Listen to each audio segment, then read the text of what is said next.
stand on the boat yourself. Along with the king. Bernardo? He. Oh, you come most carefully upon your honour. 'Tis now struck 12. Get thee to bed, Franciscan. For this relief, much thanks.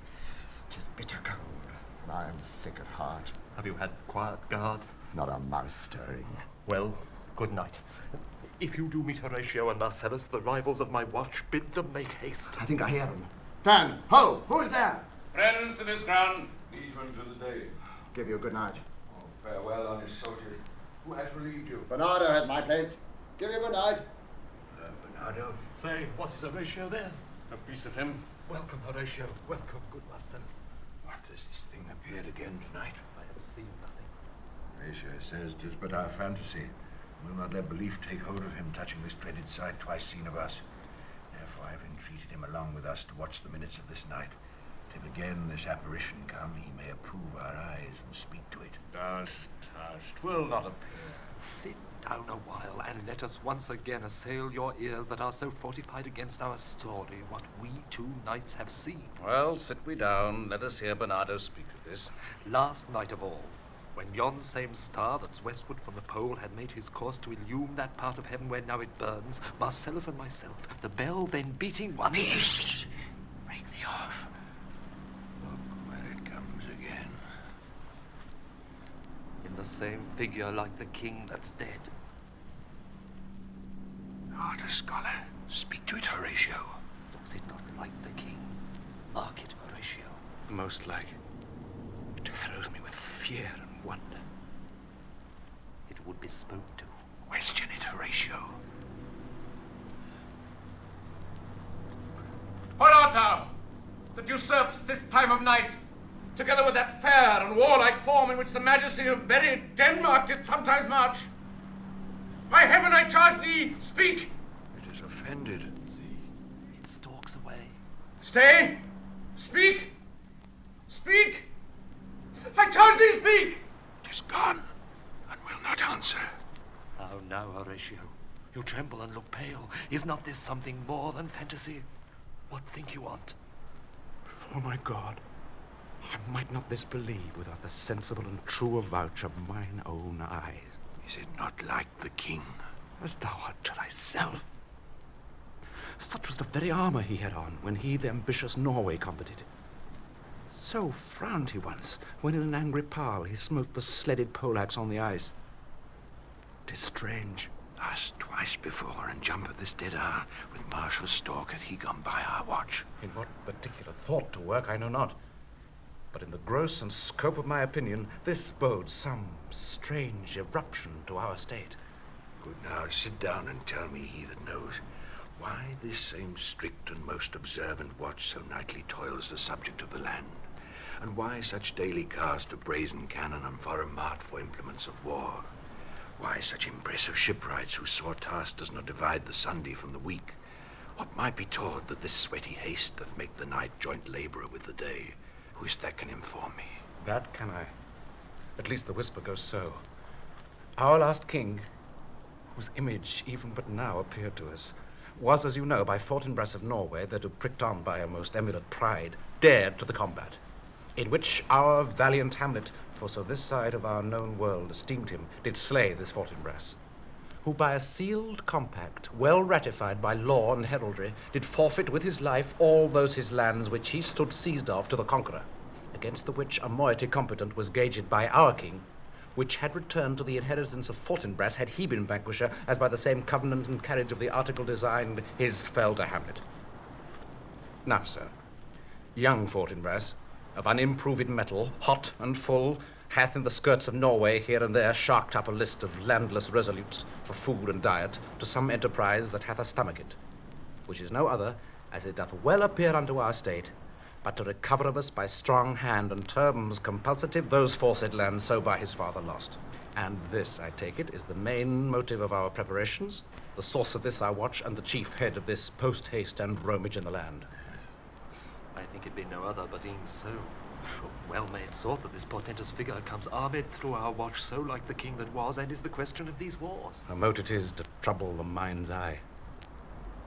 In the most high and palmy state of Rome, a little ere the mightiest Julius fell, The graves stood tenantless, and the sheeted dead did squeak and gibber in the Roman streets. As stars with trains of fire and dews of blood, disasters in the sun, and the moist star, upon whose influence Neptune's empire stands, was sick almost at doomsday with eclipse. And even the light precursor fierce events, as harbingers preceding still the fates and prologue to the omen coming on, have heaven and earth together demonstrated unto our climatures and countrymen. But south, behold, lo, it comes again. I'll cross it, though it blast me. Stay, illusion! If thou hast any sound or use of voice, speak to me. If there be any good thing to be done that may to thee do ease and grace to me, speak to me. If thou art privy to thy country's fate, which happily foreknowing may avoid, oh, speak. Or if thou hast abhorred in thy life extorted treasure in the womb of earth, for which they say you spirits oft walk in death, speak of it. Stay and speak. Stop him, Marcellus. I strike at him with my partisan. Move him will not stand. 'Tis here. 'Tis here. He's gone. I do it wrong, being so majestical to offer it this show of violence, for 'tis as the air invulnerable, and our vein blows malicious mockery. It was about to speak when the cock crew. And it started like a guilty thing about a fearful summons. I have heard the cock that is the trumpet to the morn doth with his lofty and shrill-sounding throat awake the god of day, and at his warning, whether in sea or fire, in earth or air, the extravagant and erring spirit hies to his confine, and of the truth herein this present object made probation. It faded on the crowing of the cock. Some say that ever against that season comes wherein our Saviour's birth is celebrated, the bird of dawning singeth all night long, and then they say no spirit can walk abroad. The nights are wholesome, and then no planet strike, no fairy takes, nor witch hath power to charm.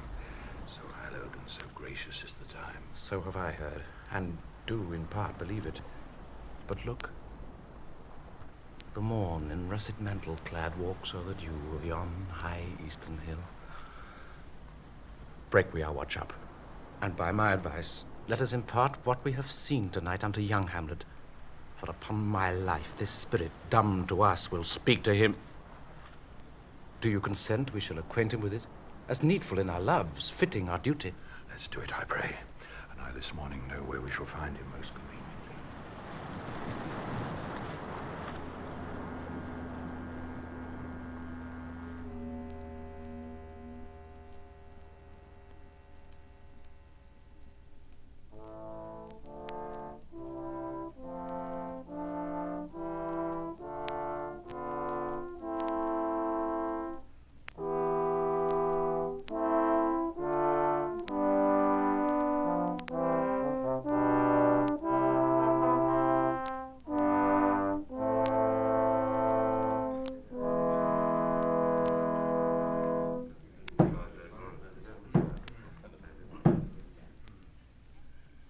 Though yet of Hamlet, our dear brother's death, the memory be green, and that it us befitted to bear our hearts in grief, and our whole kingdom to be contracted in one brow of woe.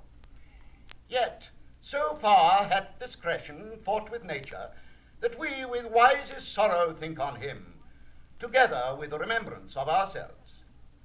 Therefore our sometime sister, now our queen, the imperial jointress to this warlike state, have we, as 'twere, with a defeated joy, with one auspicious and one dropping eye, with mirth in funeral and with dirge in marriage, in equal scale weighing delight and dole, taken to wife. Nor have we herein barred your better wisdoms, which have freely gone with this affair along. For all our thanks. Now follows, that you know young Fortinbras, holding a weak supposal of our worth, or thinking by our late dear brother's death our state to be disjoint and out of frame, colleagued with the dream of his advantage, he hath not failed to pester us with message, importing the surrender of those lands, lost by his father, with all bonds of law, to our most valiant brother. So much for him, now for ourselves, and for this time of meeting. Thus much the business is. We have here writ to Norway, uncle of young Fortinbras, who, impotent and bedrid, scarcely hears of this his nephew's purpose, to suppress his further gate herein, in that the levies, the lists, and full proportions are all made out of his subject. And we here dispatch you, good Cornelius, and you, Voltmand, for bearing of this greeting to old Norway, giving to you no further personal power to business with the king, more than the scope of these delated articles allow. Farewell, and let your haste commend your duty. In that and all things will we show our duty. We doubt it nothing. Heartily farewell. And now, Laertes, what's the news with you? You told us of some suit. What is, Laertes? You cannot speak of reason to the Dane and lose your voice. What wouldst thou beg, Laertes, that shall not be my offer, not thy asking? The head is not more native to the heart, the hand more instrumental to the mouth, than is the throne of Denmark to thy father. What wouldst thou have, Laertes? Dread, my lord, your leave and favour to return to France, from whence, though willingly, I came to Denmark to show my duty in your coronation. Yet now I must confess, that duty done, my thoughts and wishes bend again toward France, and bow them to your gracious leave and pardon. Have you your father's leave? What says Polonius? He hath, my lord, wrung from me my slow leave by laboursome petition, and at last upon his will I sealed my hard consent. I do beseech you, give him leave to go. Take thy fair hour, Laertes, time be thine, and thy best graces spend it at thy will. But now, my cousin Hamlet and my son. A little more than kin, and less than kind. How is it that the clouds still hang on you? Not so, my lord. I am too much i' the sun. Good Hamlet, cast thy nighted colour off, and let thine eye look like a friend on Denmark. Do not forever with thy veiled lids seek for thy noble father in the dust. Thou know'st 'tis common, all that lives must die, passing through nature to eternity. Aye, madam, it is common. If it be, why seems it so particular with thee? Seems, madam? Nay, it is, I know not, seems. 'Tis not alone my inky cloak, good mother, nor customary suits of solemn black, nor windy suspiration of forced breath, no, nor the fruitful river in the eye, nor the dejected haviour of the visage, together with all forms, moods, shows of grief that can denote me truly. These indeed seem, for they are actions that a man might play. But I have that within which passeth show, these but the trappings and the suits of woe. 'Tis sweet and commendable in your nature, Hamlet, to give these morning duties to your father. But you must know, your father lost a father, that father lost his, and the survivor bound in filial obligation for some term to do obsequious sorrow. But to persevere in obstinate condolement is of course of impious stubbornness. 'Tis unmanly grief. It shows a will most incorrect to heaven, a heart unfortified, a mind impatient, an understanding simple and unschooled. For what we know must be, and is as common as any the most vulgar thing to sense, why should we in our peevish opposition take it to heart? Aye, 'tis a fault to heaven, a fault against the dead, a fault to nature, to reason most absurd, whose common theme is death of fathers, and who still hath cried from the first course till he that died today, this must be so. We pray you, throw to earth this unprevailing woe, and think of us as of a father, for let the world take note, you are the most immediate to our throne, and with no less nobility of love than that which dearest father bears his son, do I impart towards you.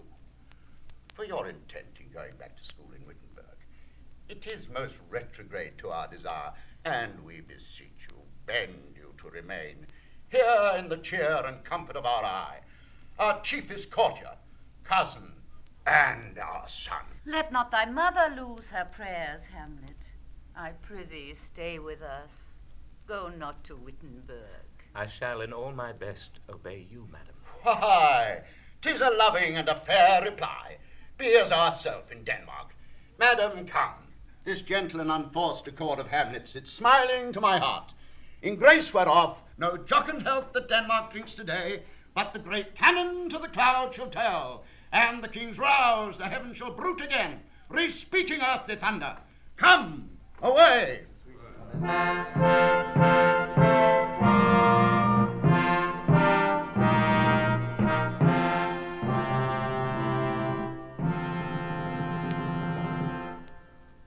Oh, that this too solid flesh would melt, thaw, and resolve itself into a dew.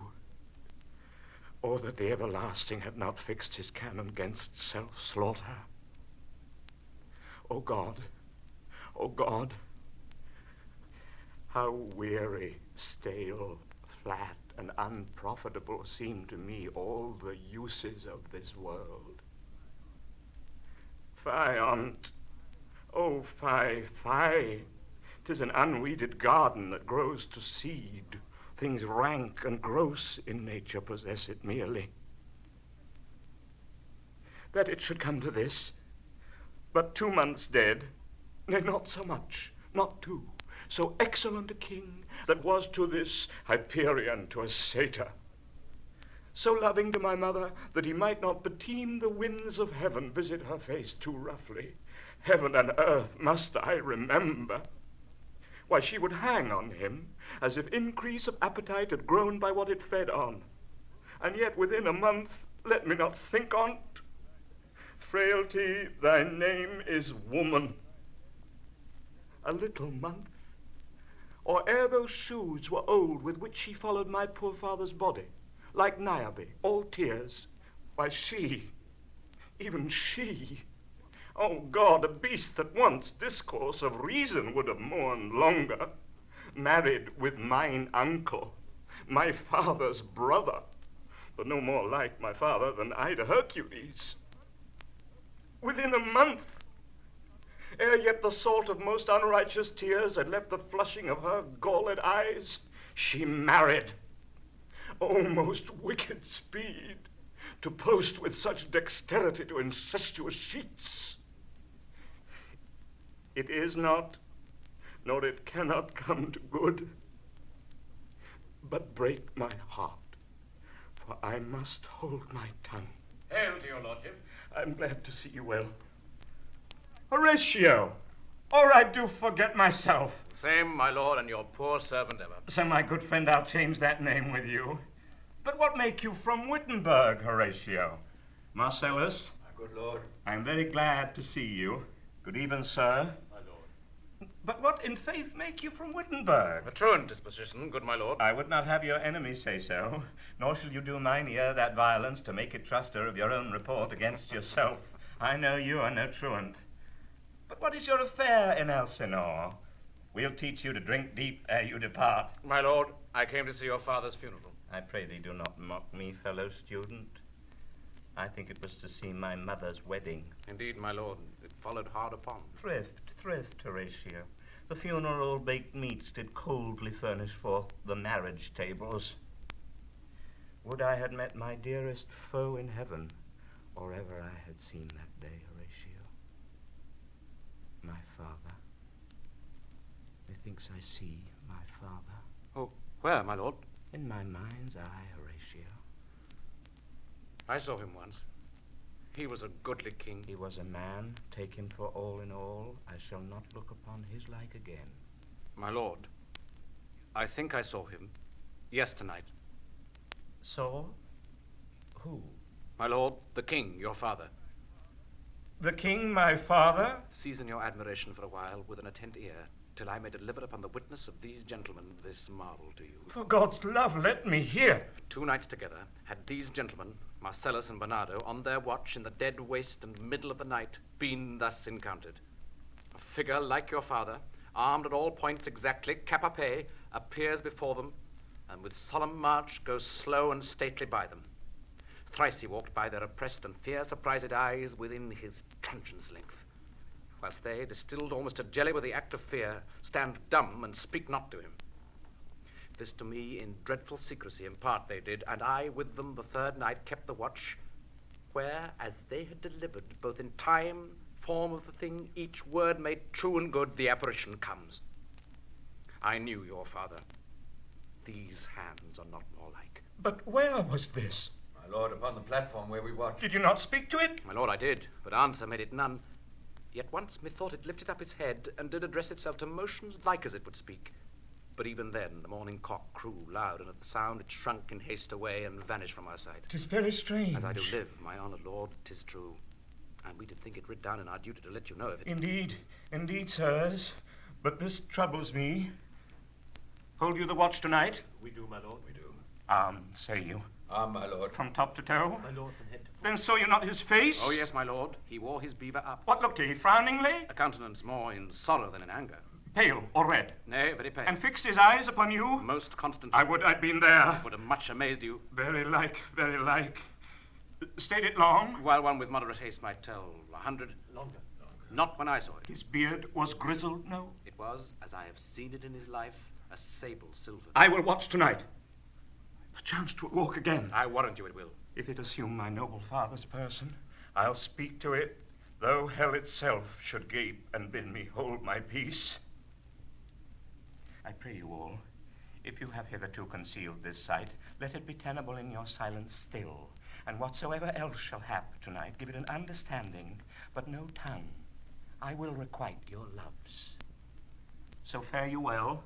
Upon the platform, twixt 11 and 12, I'll visit you. Adieu, Your Honor. Your love, as mine to you. Farewell. My father's spirit, in arms. All is not well. I doubt some foul play. Would the night were come. Till then, sit still, my soul. Foul deeds will rise, though all the earth o'erwhelm them to men's eyes.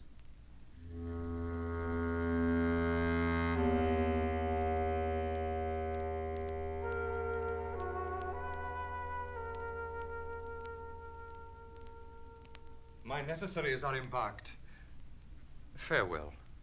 And sister, as the winds give benefit and convoy is assistant, do not sleep, but let me hear from you. Do you doubt that? For Hamlet and the trifling of his favors, hold it a fashion and a toy in blood, a violet in the youth of primy nature, froward, not permanent, sweet, not lasting, the perfume and suppliance of a minute, no more. No more but so? Think it no more. For nature crescent does not grow alone in thews and bulk, but as this temple waxes, the inward service of the mind and soul grows wide withal.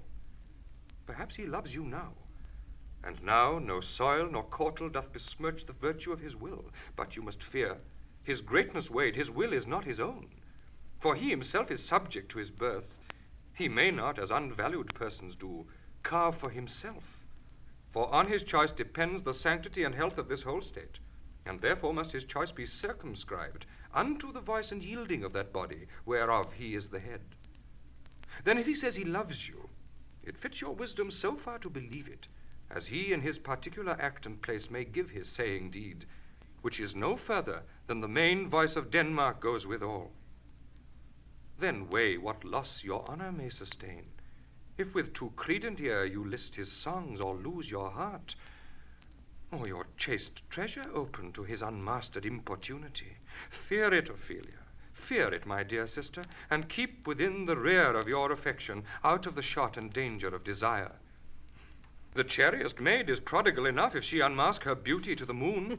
Virtue itself scapes not calumnious strokes. The canker galls the infants of the spring too oft before their buttons be disclosed.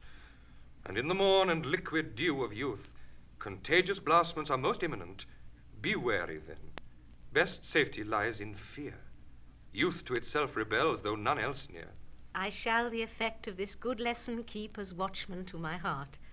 But, good my brother, do not as some ungracious pastors do, show me the steep and thorny way to heaven, whilst like a puffed and reckless libertine himself the primrose path of dalliance treads, and recks not his own reed. Oh, fear me not.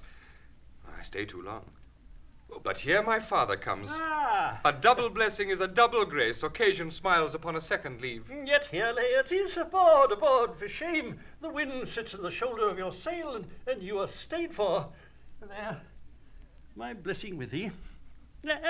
And these few precepts in thy memory, see thou character.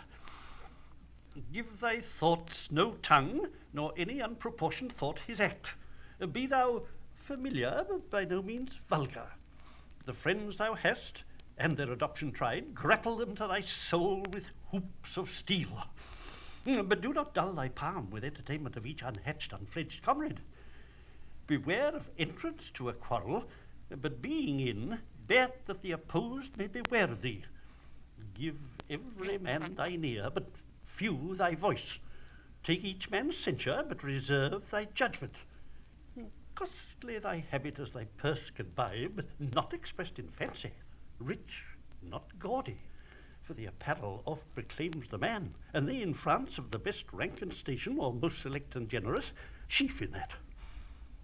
Neither a borrower nor a lender be, for loan oft loses both itself and friend, and borrowing dulls the edge of husbandry. This above all, to thine own self be true, and it must follow as the night the day, thou canst not then be false to any man. Farewell, my blessing season this in thee. Most humbly do I take my leave, my lord. The time invites you. Go, your servants tend. Farewell, Ophelia, and remember well what I have said to you. 'Tis in my memory locked, and you yourself shall keep the key of it. Farewell. What is it, Ophelia, he has said to you? So please you, something touching the Lord Hamlet. Marry, well bethought.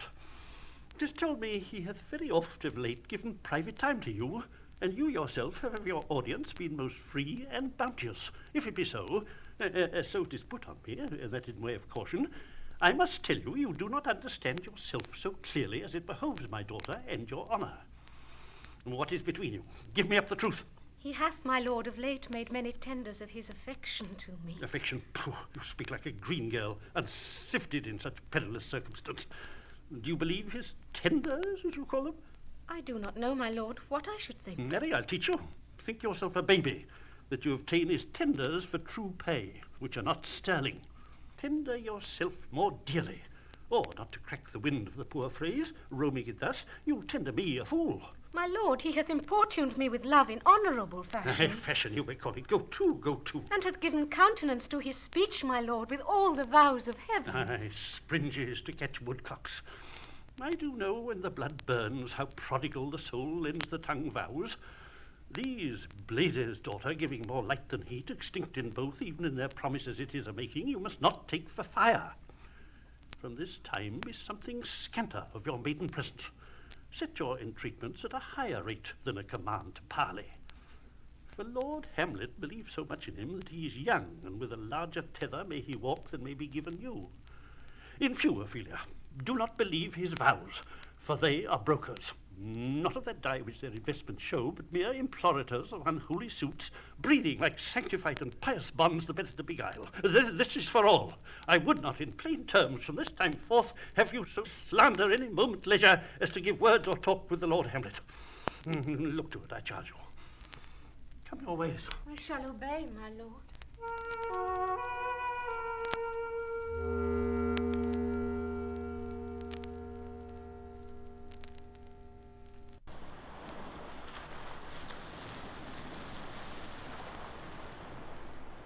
The air bites shrewdly. It is very cold. It is a nipping and an eager air. What hour now? I think it lacks of 12. It is struck. Indeed? I heard it not. And it draws near the season wherein the spirit held his wont to walk. What does this mean, my lord?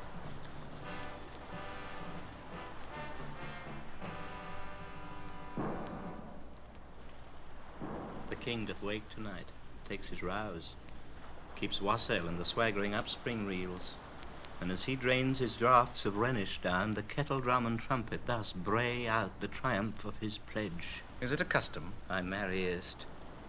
But to my mind, though I am native here and to the manner born, it is a custom more honoured in the breach than the observance. This heavy-headed rebel, east and west, makes us traduced and taxed of other nations. They keep us drunkards, and with swinish phrase soil our addition. And indeed it takes from our achievements, though performed at height, the pith and marrow of our attribute.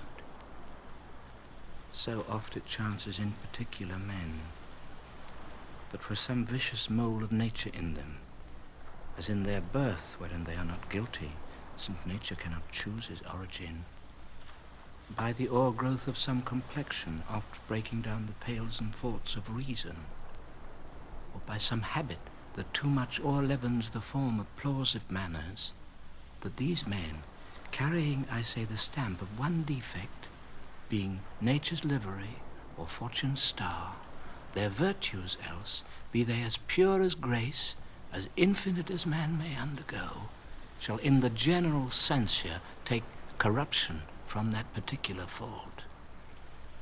The dram of evil doth all the noble substance of a doubt to his own scandal. Look, my lord, it comes. Angels and ministers of grace, defend us. Be thou a spirit of health, or goblin damned, bring with thee airs from heaven or blasts from hell.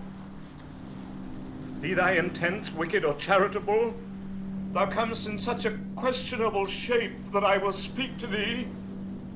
I'll call thee Hamlet, King, Father, Royal Dane. Oh, answer me. Let me not burst in ignorance, but tell why thy canonized bones, hearsed in death, have broke their cerements. Why the sepulchre wherein we saw thee quietly inurned hath oped his ponderous and marble jaws to cast thee up again? What may this mean, that thou, dead corse, again in complete steel, revisit'st thus the glimpses of the moon, making night hideous, and we fools of nature so horridly to shake our disposition with thoughts beyond the reaches of our souls? Say, why is this? Wherefore? What should we do? It beckons you to go away with it, as if it's some impartment a desire to you alone. Look with what courteous action it wafts you to a more removed ground. But do not go with it. No, by no means. It will not speak, then I will follow it. Do not, my lord. Why, what should be the fear? I do not set my life at a pin's fee, and for my soul, what can it do to that, being a thing immortal as itself? It waves me forth again. I'll follow it. What if it tempt you toward the flood, my lord? Or to the dreadful summit of the cliff that beetles o'er his base into the sea, and there assume some other horrible form, which might deprive your sovereignty of reason and draw you into madness? Think of it. The very place puts toys of desperation without more motive into every brain that looks so many fathoms to the sea and hears it roar beneath. It wafts me still. Go on. I'll follow thee. You shall not go, my lord. Hold off your hands.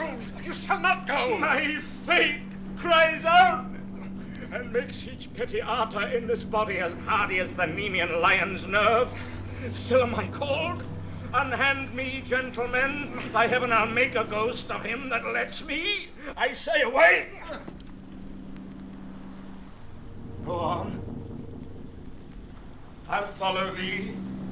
Max is desperate with an imagination. Let's follow. 'Tis not fit thus to obey him. Come after. To what issue will this come? Something is rotten in the state of Denmark. Heaven will direct it. Nay, let's follow him.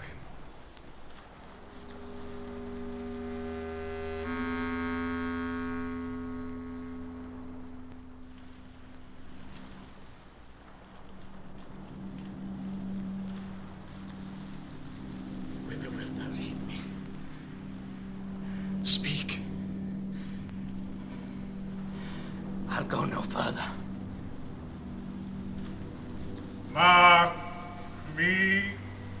I will. My hour is almost come, when I to sulphurous and tormenting flames must render up myself. Alas, poor ghost. Pity me not, but lend thy serious hearing to what I shall unfold. Speak. I am bound to hear. So art thou to revenge when thou shalt be. What? I am thy father's spirit, doomed for a certain term to walk the night, and for the day confined to fast in fires, till the foul crimes done in my days of nature are burnt and purged away. But that I am forbid to tell the secrets of my prison house, I could a tale unfold, whose lightest word would harrow up thy soul, freeze thy young blood, make thy two eyes like stars start from their spheres, thy knotty and combined locks to part, and each particular hair to stand on end, like quills upon the fretful porcentine. But this eternal blazon must not be to ears of fresh blood. List, Hamlet, oh list,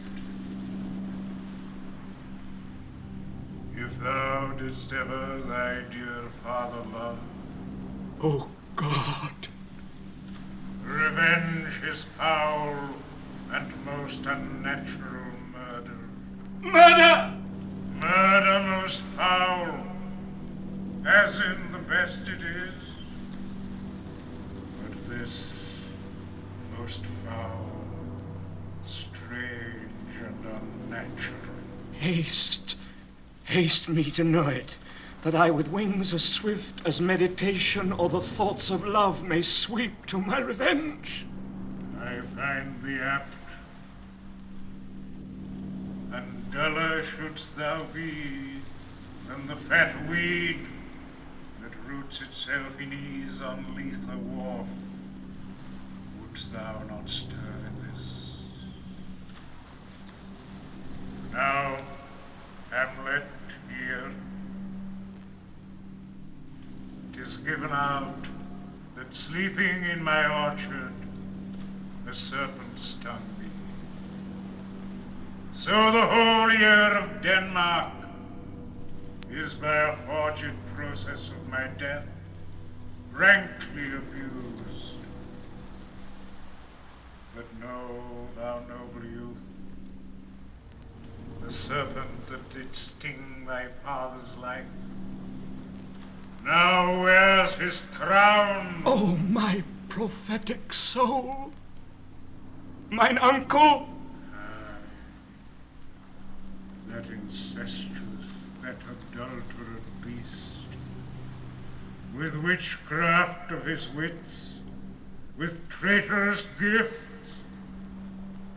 oh, wicked wit, and gifts that have the power so to seduce, won to his shameful lust the will of my most seeming virtuous queen. Oh, Hamlet, what a falling off was there from me whose love was of that dignity that it went hand in hand, even with the vow I made to her in marriage, and to decline upon a wretch whose natural gifts were poor to those of mine. But virtue, as it never will be moved, though lewdness courted in the shape of heaven, so lust, though to a radiant angel linked, will sate itself in a celestial bed and prey on garbage. And soft, Methinks I scent the morning's air. Brief let me be, sleeping within my orchard, my custom always in the afternoon. Upon my secure hour thy uncle stole, with juice of cursed Lebanon in a vial, and in the porches of mine ears did pour the leprous distilment, whose effect holds such an enmity with blood of man, that swift as quicksilver it courses through the natural gates and alleys of the body, and with a sudden vigour it doth posset and curd, like eager droppings into milk, the thin and wholesome blood. So did it mine, and a most instant titter baked about, most Lassa-like, with vile and loathsome crust, all my smooth body. Thus was I, sleeping by a brother's hand, of life, of crown, and queen at once dispatched, cut off even in the blossoms of my sin, unhoused, disappointed, on a kneel, no reckoning made, but sent to my account with all my imperfections on my head. Oh, horrible, most horrible.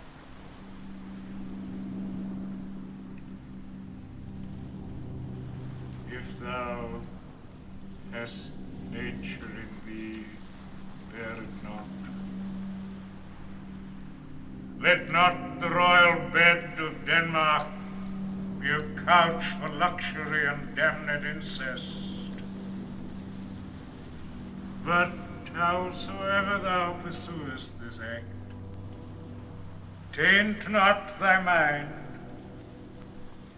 nor let thy soul contrive against thy mother aught. Leave her to heaven, and to those thorns that in her bosom lodge, prick, sting. Fare thee well at once. The glowworm shows the matin to be near, and gins to pale his ineffectual fire. Adieu. Adieu, Hamlet.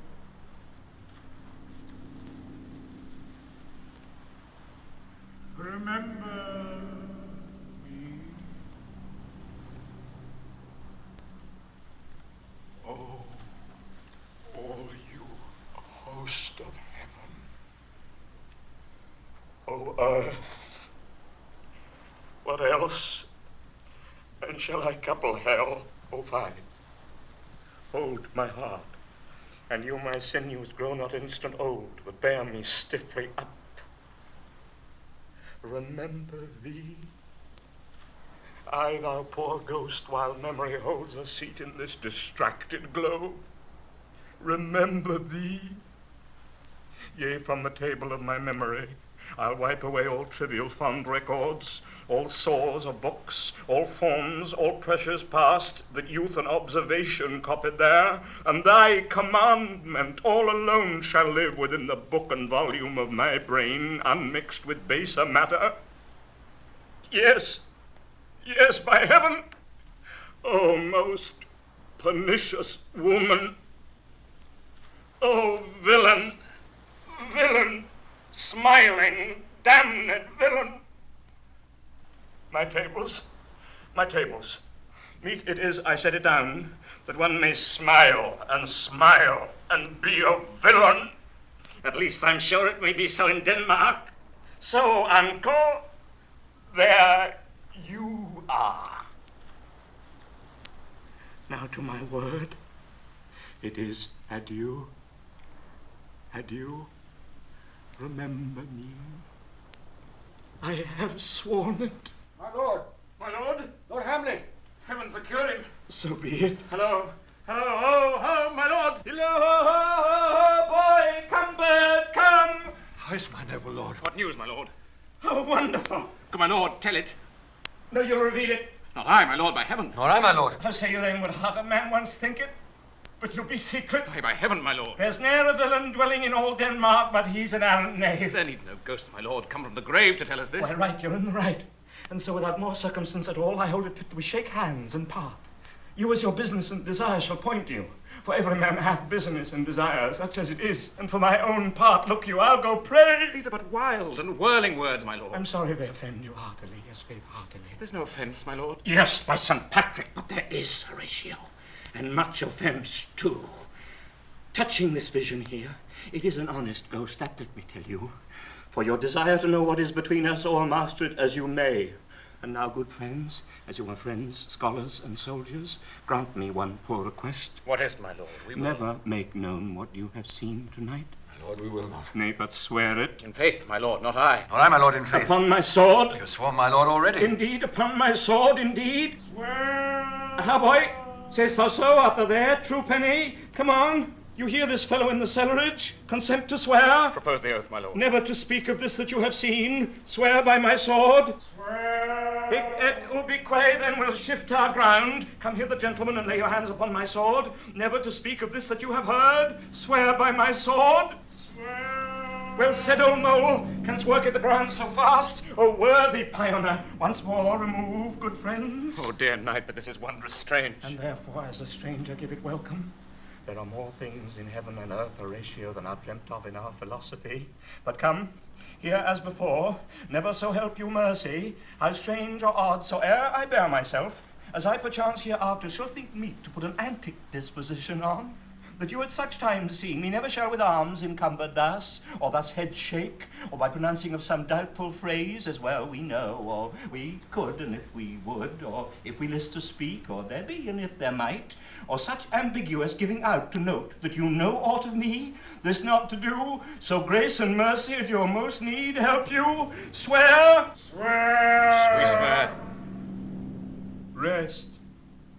Rest, perturbed spirit. So, gentlemen, with all my love, I do commend me to you. And what so poor a man as Hamlet is may do to express his love and friending to you, God willing, shall not lack. Let us go in together. And still your fingers on your lips, I pray. The time is out of joint. O cursed spite, that ever I was born to set it right. Nay, come. Let's go together.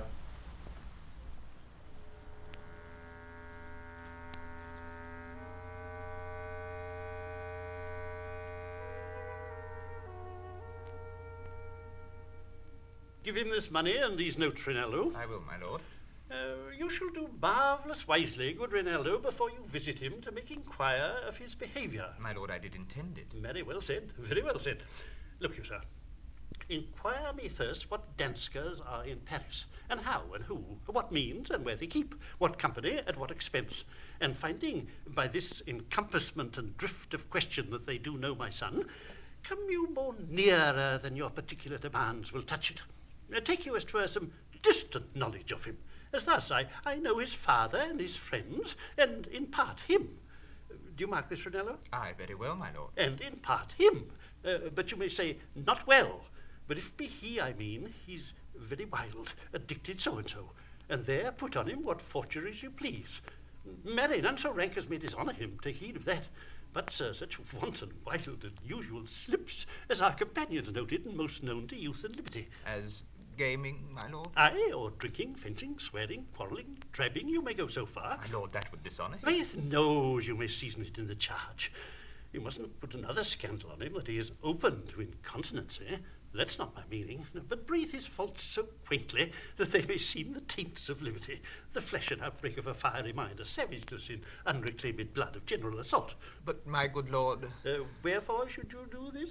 Aye, my lord, I would know that. Marry, sir, here's my drift, and I believe it is a fetch of warrant.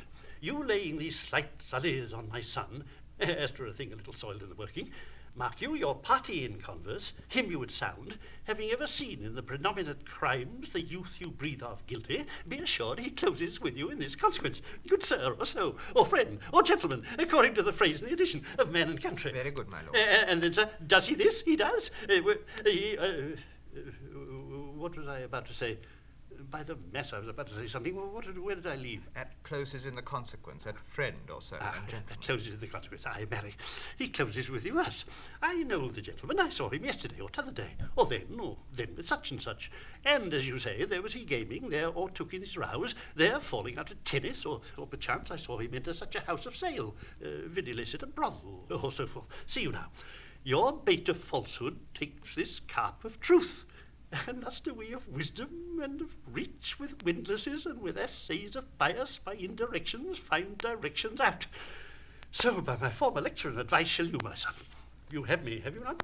My lord, I have. Gone by you, fare you well. Good, my lord. Observe his inclination in yourself. I shall, my lord. And let him ply his music. Well, my lord. Well? My lord!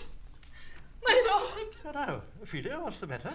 Alas, my lord, I have been so frighted. With what, in the name of heaven? My lord, as I was sewing in my chamber, Lord Hamlet, with his doublet all unbraced, no hat upon his head, his stockings fouled, ungartered, and down-gyved to his ankle, pale as his shirt, his knees knocking each other, and with a look so piteous in purport, as if he had been loosed out of hell to speak of horrors, he comes before me. Mad for thy love. My lord, I do not know, but truly I do fear it. What said he? He took me by the wrist, and held me hard. Then goes he to the length of all his arm, and with his other hand thus o'er his brow he falls to such perusal of my face as he would draw it. Long stayed he so. At last a little shaking of mine arm, and thrice his head thus waving up and down, he raised a sigh so piteous and profound as it did seem to shatter all his bulk and end his being. That done, he lets me go, and with his head over his shoulder turned, he seemed to find his way without his eyes, for out of doors he went without their help, and to the last bended their light on me. Come, go with me. I will go seek the king. This is the very ecstasy of love, whose violent property foredoes itself and leads the will to desperate undertakings as oft as any passion under heaven that does afflict our natures. I'm sorry. What, have you given him any hard words of late? No, my good lord, but as you did command, I did repel his letters and denied his access to me. That hath made him mad. I'm sorry that with better heed and judgment I had not quoted him. I feared he did but trifle and meant to wreck thee, but beshrew my jealousy. It seems it is as proper to our age to cast beyond ourselves in our opinions as it is common for the younger sort to lack discretion. Come, go we to the king. This must be known, which being kept close might move more grief to hide than hate to utter love. Come.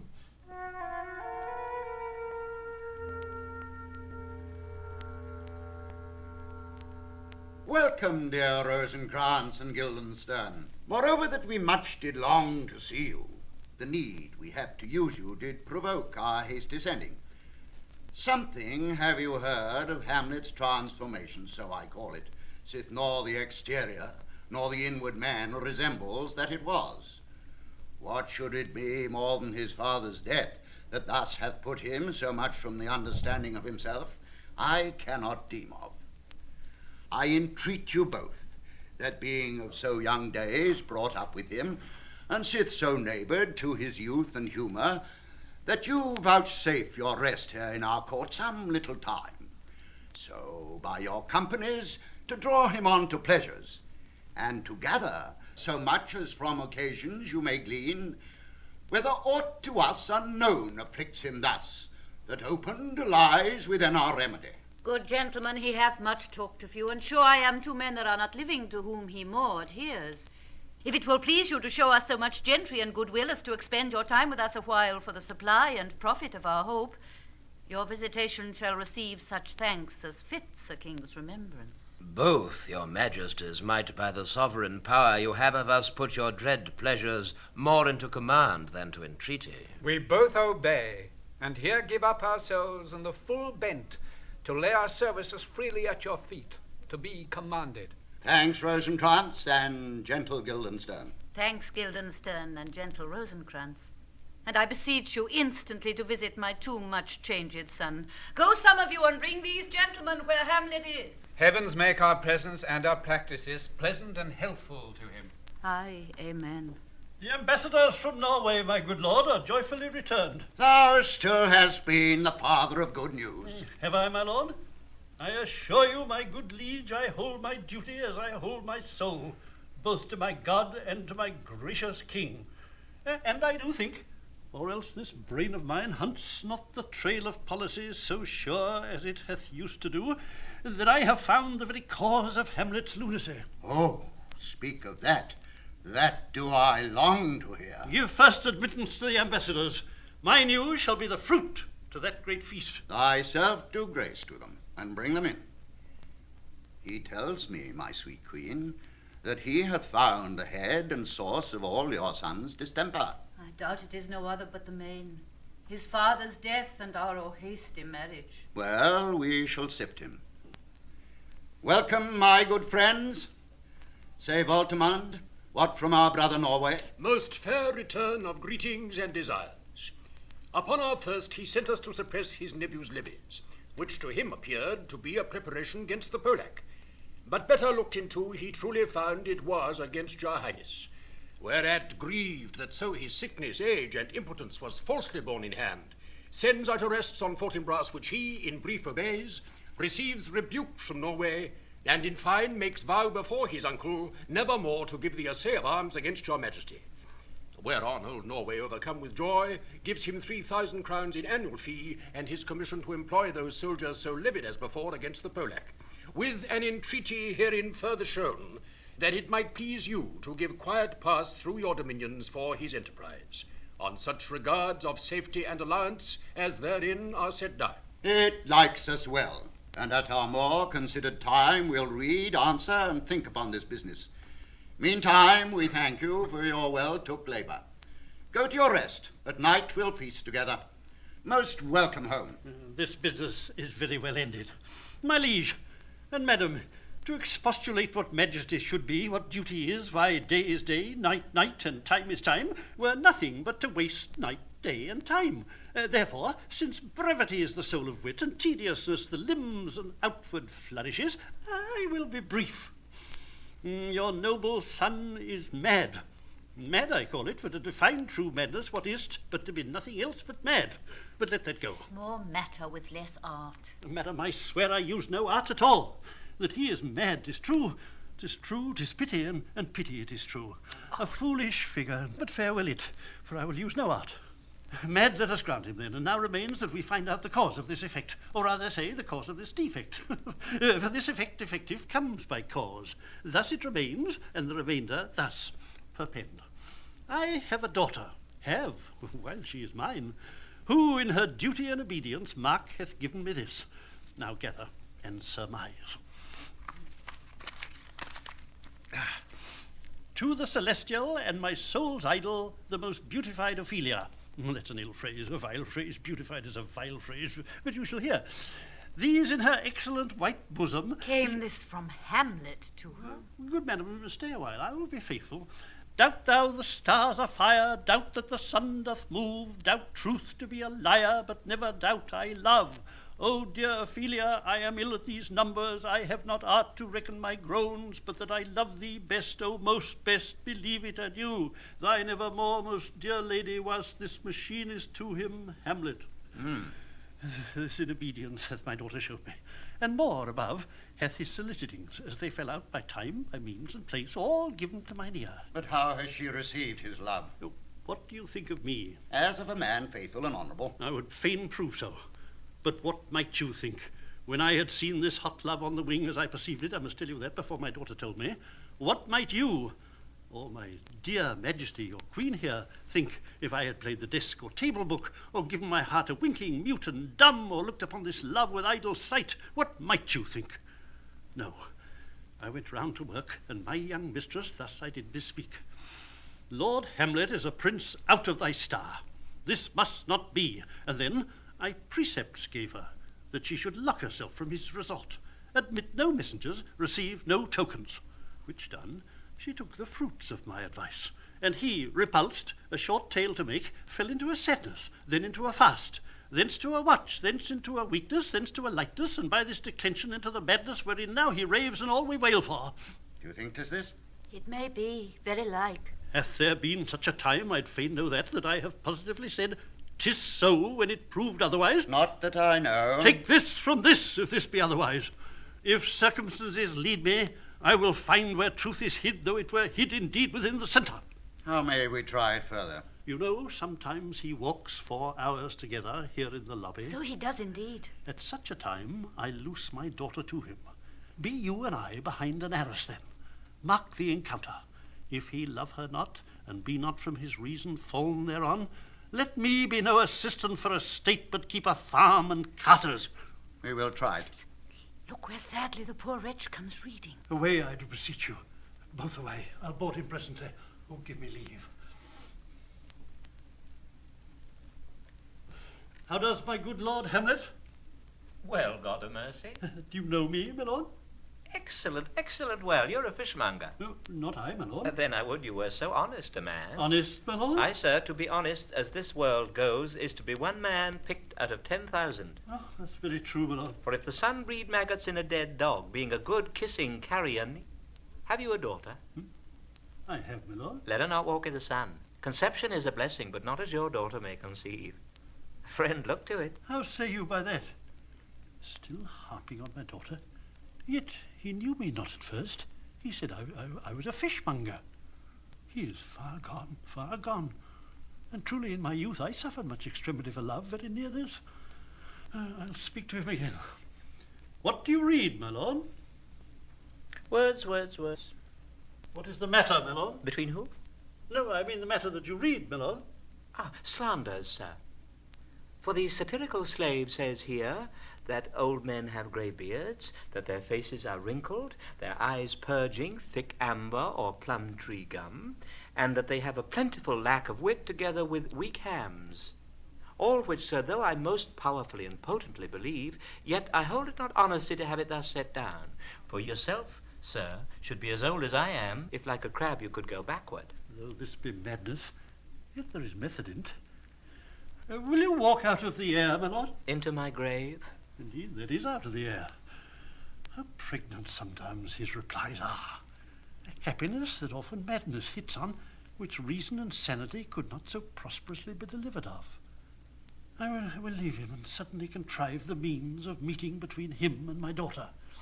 My honourable lord, I will most humbly take my leave of you. You cannot, sir, take from me anything that I will more willingly part with all, except my life. Except my life. Oh, fare you well, my lord. These tedious old fools. You go to seek my lord, Hamlet.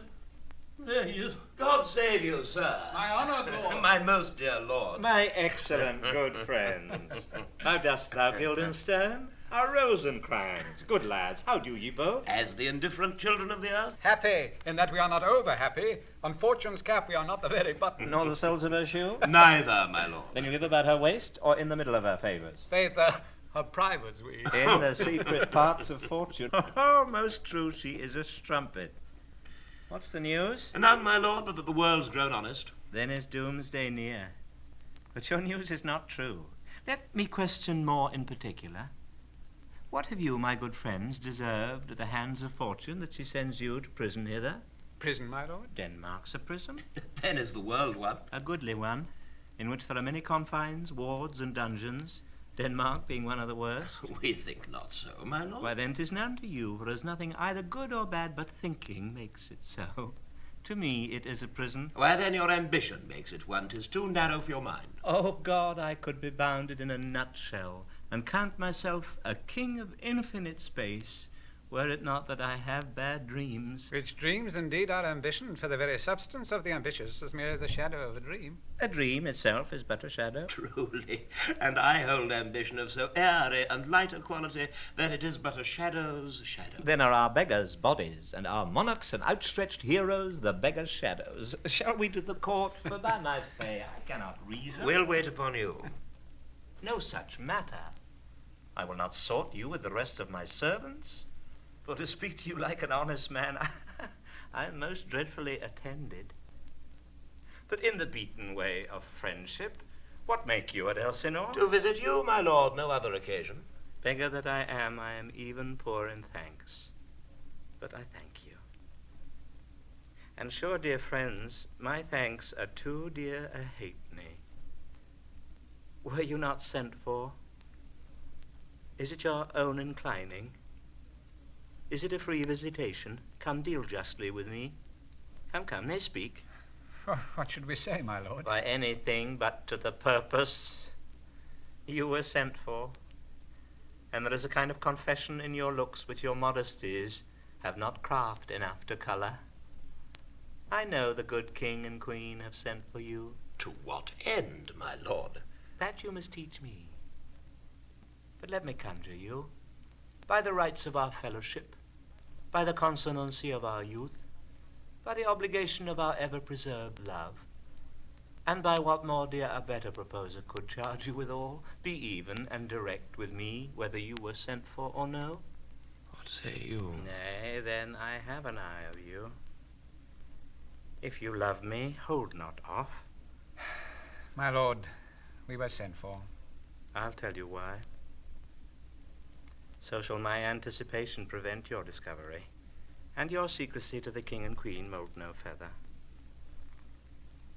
I have of late, but wherefore I know not, lost all my mirth, forgone all custom of exercise. And indeed, it goes so heavily with my disposition that this goodly frame, the earth, seems to me a sterile promontory. This most excellent canopy, the air, look you, this brave, o'erhanging firmament, this majestical roof, fretted with golden fire, why, it appears no other thing to me than a foul and pestilent congregation of vapors. What a piece of work is man! How noble in reason, how infinite in faculty, in form and moving, how express and admirable, in action, how like an angel, in apprehension, how like a god. The beauty of the world, the paragon of animals, and yet to me, what is this quintessence of dust? Man delights not me. No, nor woman neither, though by your smiling you seem to say so. My lord, there was no such stuff in my thoughts. Why did you laugh then when I said man delights not me? To think, my lord, if you delight not in man, what Lenten entertainment the players shall receive from you. We quoted them on the way, and hither are they coming to offer you service. He that plays the king shall be welcome. His majesty shall have tribute of me. The adventurous knight shall use his foil and target. The lover shall not sigh greatest. The humorous man shall end his part in peace. The clown shall make those laugh whose lungs are tickle of the seer. And the lady shall say her mind freely, or the blank verse shall halt for it. What players are they? Even those you were wont to take delight in, the tragedians of the city. How chances it they travel? Their residence, both in reputation and profit, was better both ways. I think their inhibition comes by the means of the late innovation.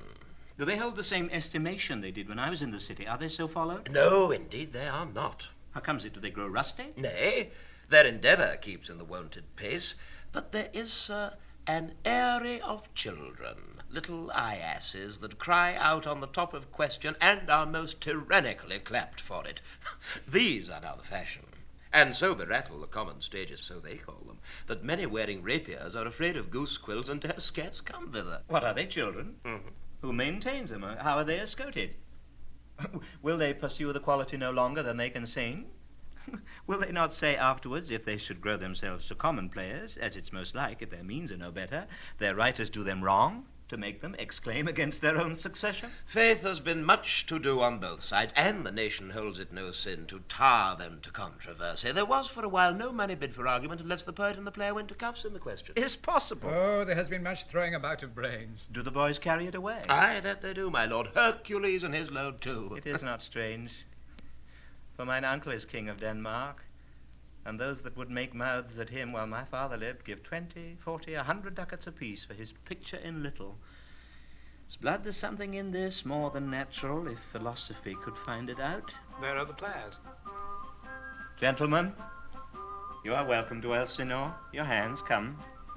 The appurtenance of welcome is fashion and ceremony. Let me comply with you in the garb, lest my extent to the players, which I tell you must show fairly outwards, should more appear like entertainment than yours. You are welcome. But my uncle, father, and aunt mother are deceived. In what, my dear lord? I am but mad north-northwest. When the wind is southerly, I know a hawk from a handsaw. Well be with you, gentlemen. Hark you, Guildenstern, and you too, at each ear a hearer. That great baby you see there is not yet out of his swaddling clouds. Happily is the second time come to them, for they say an old man is twice a child. My lord, I will prophesy he comes to tell of the players' market.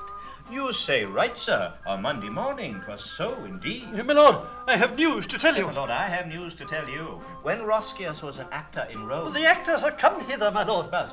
Upon my honour. Then came each actor on his ass. The best actors in the world, either for tragedy, comedy, history, pastoral, comical, historical, pastoral, tragical, historical, tragical, comical, historical, pastoral, scene individable, or poem unlimited. Seneca cannot be too heavy, nor Plautus too light. For the law of writ and the liberty, these are the only men. Oh, Jephthah, judge of Israel, what a treasure hadst thou! What a treasure had he? By one fair daughter, and no more, the which he loved passing well. Still on my daughter. Am I not in the right, old Jephthah? If you call me Jephthah, my lord, I have a daughter that I love passing well. Nay, that follows not. What follows then, my lord? Why, as by lot God what?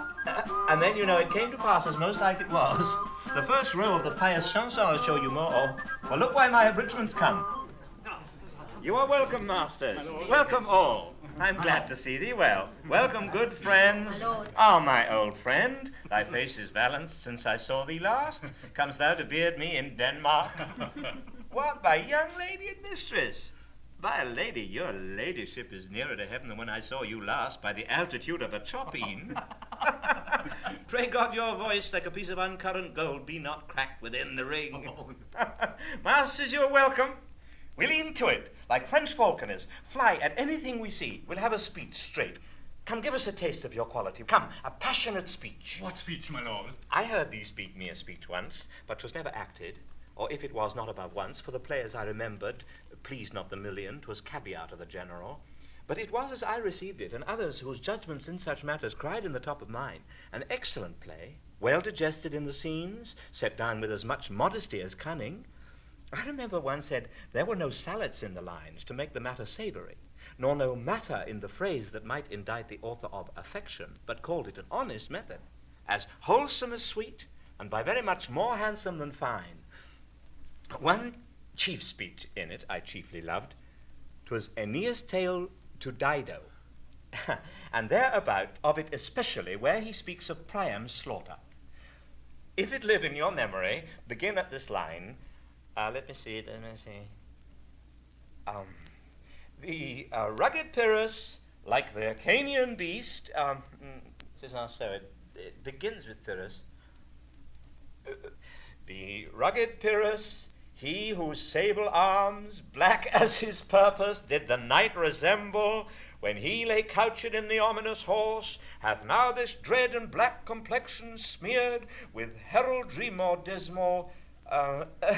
Head to foot now is he total gules, horridly tricked with blood of fathers, mothers, daughters, sons, baked and impasted with the parching streets, that lend a tyrannous and damned light to their vile murders, roasted in wrath and fire, and this o'ersized with coagulate gore, with eyes like carbuncles, the hellish Pyrrhus old grandsire Priam seeks. For God, my lord, well spoken, with good accent and good discretion. Anon he finds him, striking two sworded Greeks. His antique sword, rebellious to his arm, lies where it falls, repugnant to command.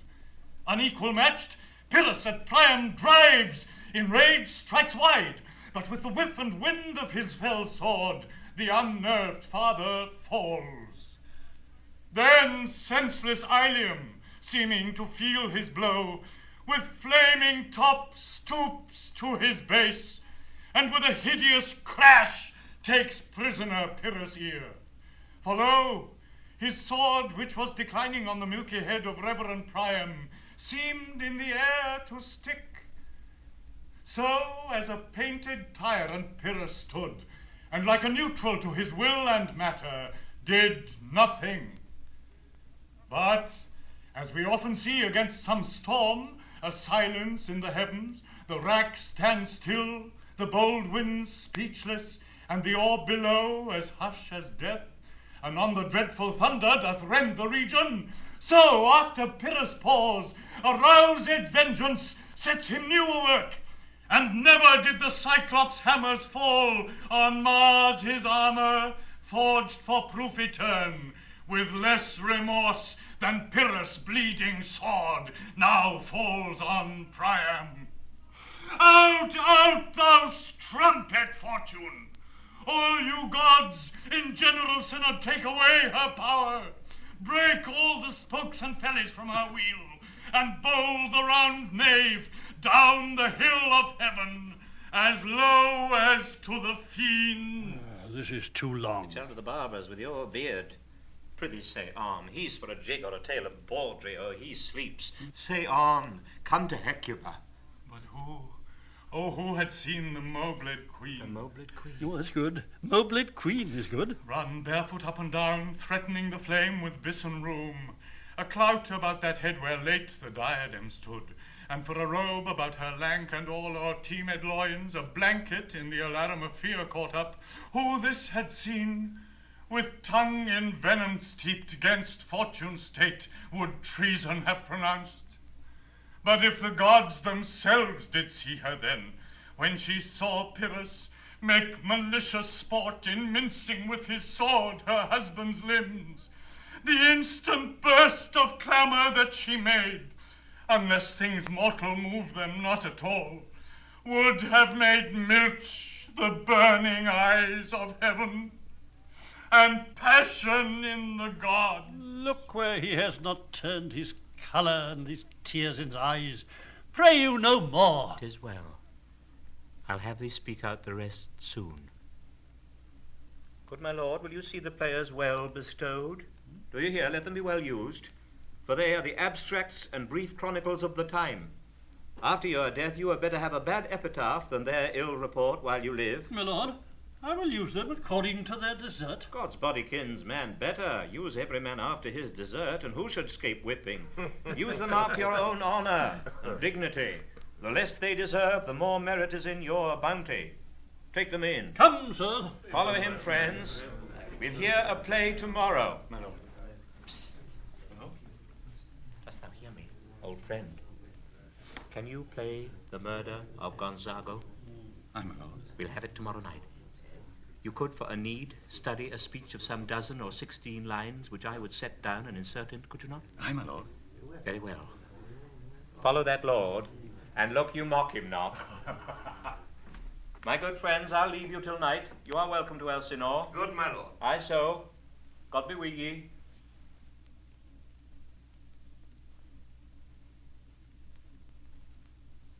Now I am alone.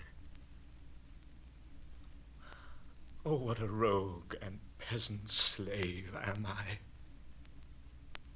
Is it not monstrous that this player here, but in a fiction, in a dream of passion, could force his soul so to his own conceit, that from her working all his visage wanned, tears in his eyes, distraction in his aspect, a broken voice, and his whole function suiting with forms to his conceit? And all for nothing? For Hecuba? What's Hecuba to him? or he to Hecuba that he should weep for her? What would he do had he the motive and the cue for passion that I have?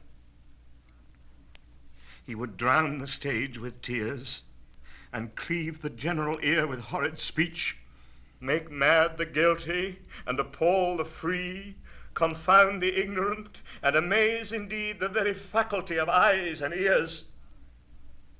Yet I, a dull and muddy-mettled rascal, peak like John o' Dreams, unpregnant of my cause, and can say nothing. No, not for a king, upon whose property and most dear life a damned defeat was made. Am I a coward? Who calls me villain, breaks my pate across, plucks off my beard and blows it in my face, tweaks me by the nose, gives me the lie in the throat as deep as to the lungs? Who does me this, ha? Why, I should take it, for it cannot be but I am pigeon-livered and lack gall to make oppression bitter. Or ere this I should have fatted all the region kites with this slave's offal. Bloody bawny villain! Remorseless, treacherous, lecherous, kindless villain! Oh, vengeance!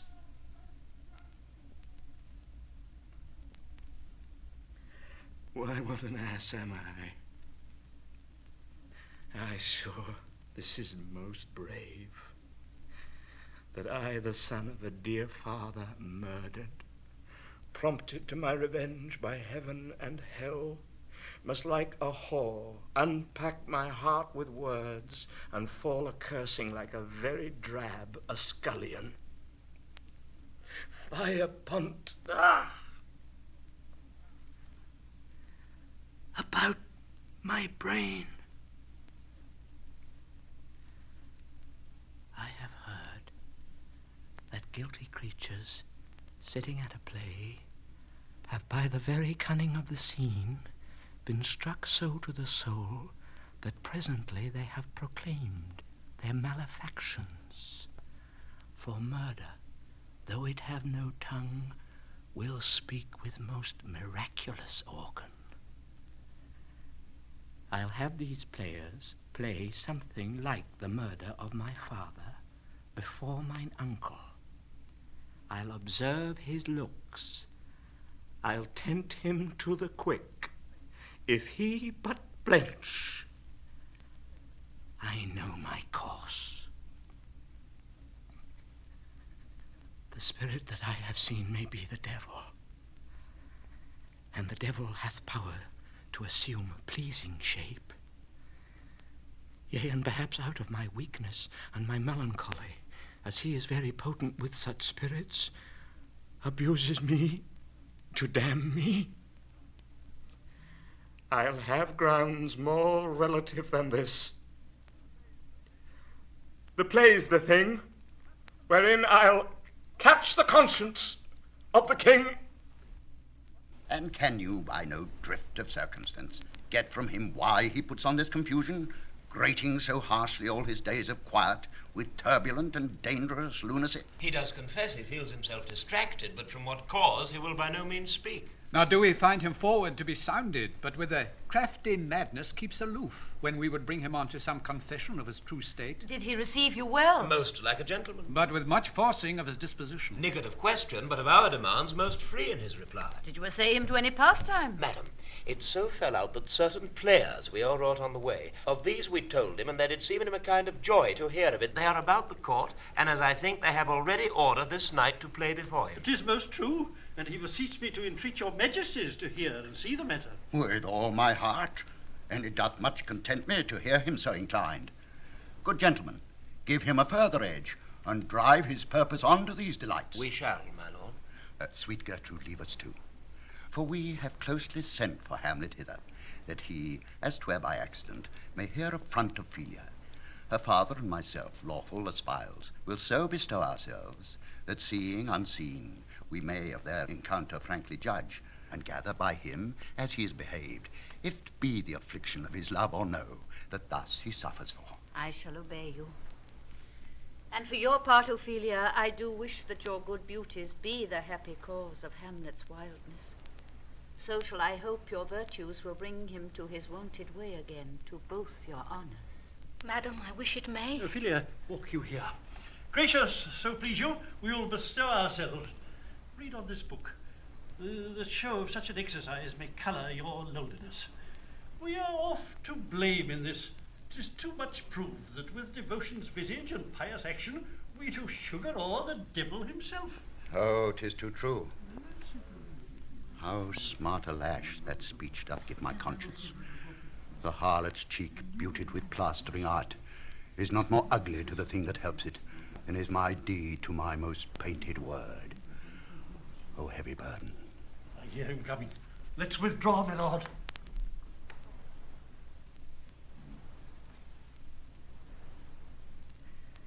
To be or not to be, that is the question.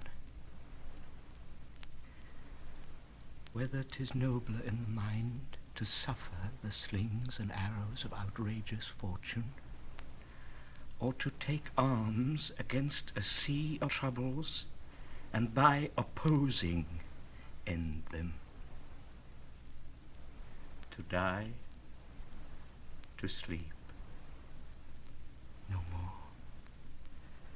And by a sleep to say we end the heartache and the thousand natural shocks that flesh is heir to. 'Tis a consummation devoutly to be wished. To die, to sleep,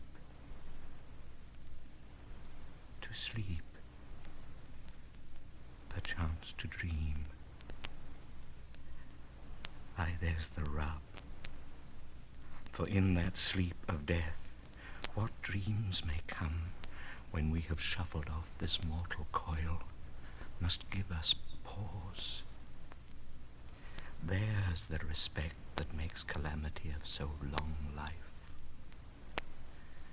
For who would bear the whips and scorns of time, the oppressor's wrong, the proud man's contumely, the pangs of despised love, the law's delay, the insolence of office, and the spurns that patient merit of the unworthy takes, when he himself might his quietus make with a bare bodkin?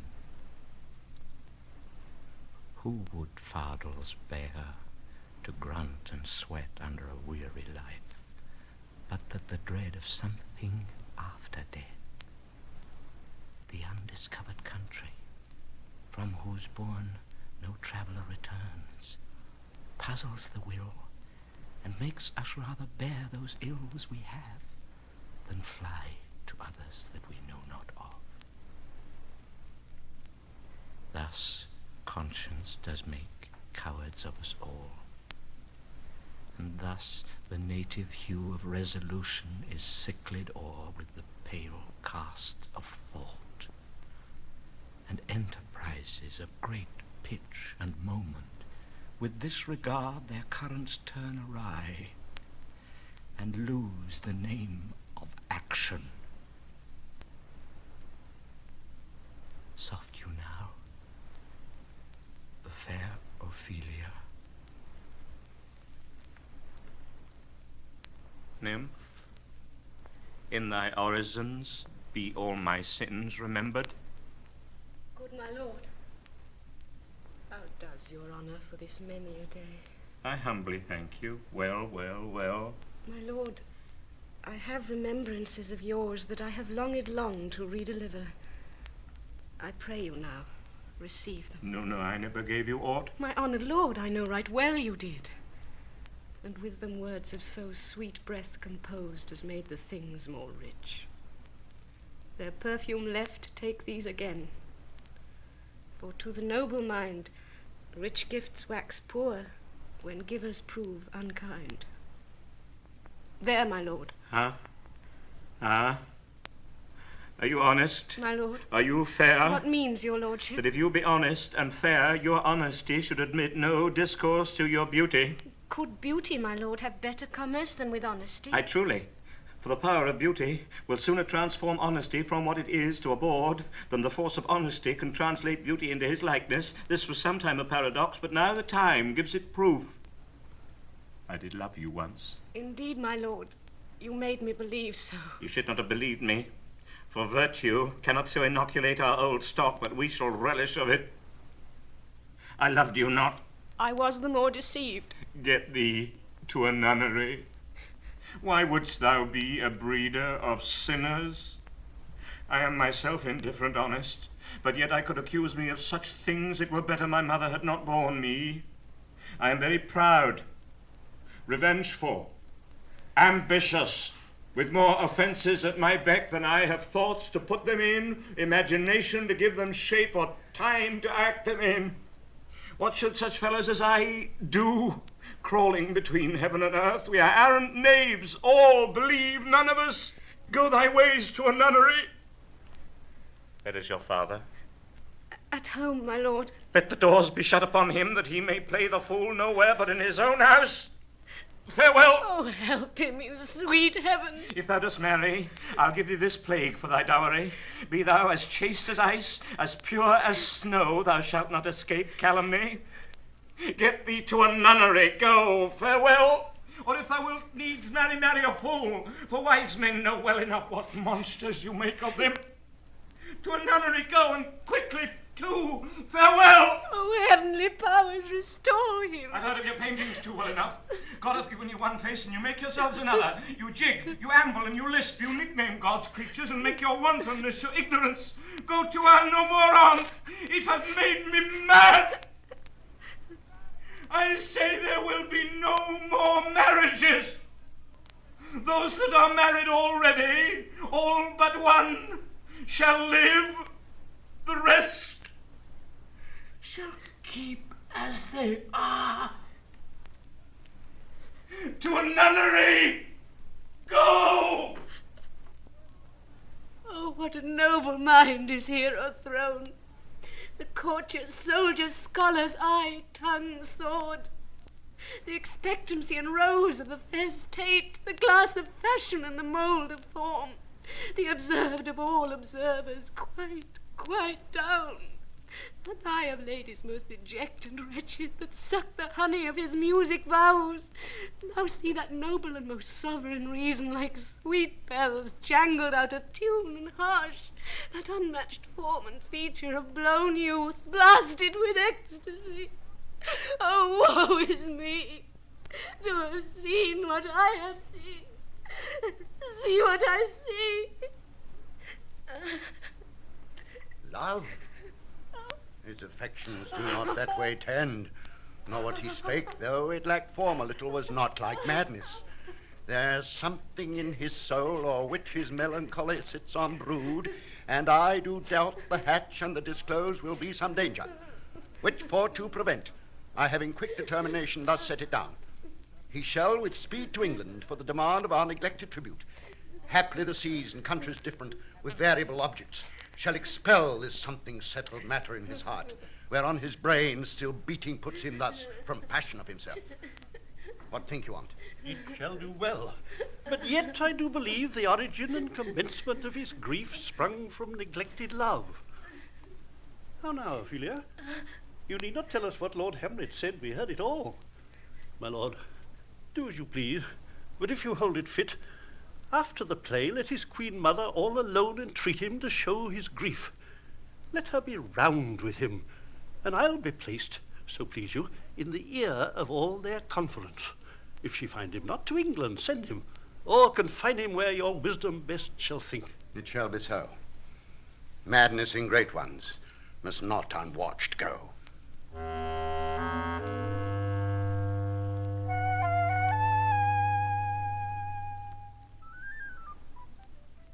Speak the speech, I pray you, as I pronounced it to you, trippingly on the tongue. But if you mouth it, as many of your players do, I had as lief the town crier had spoke my lines.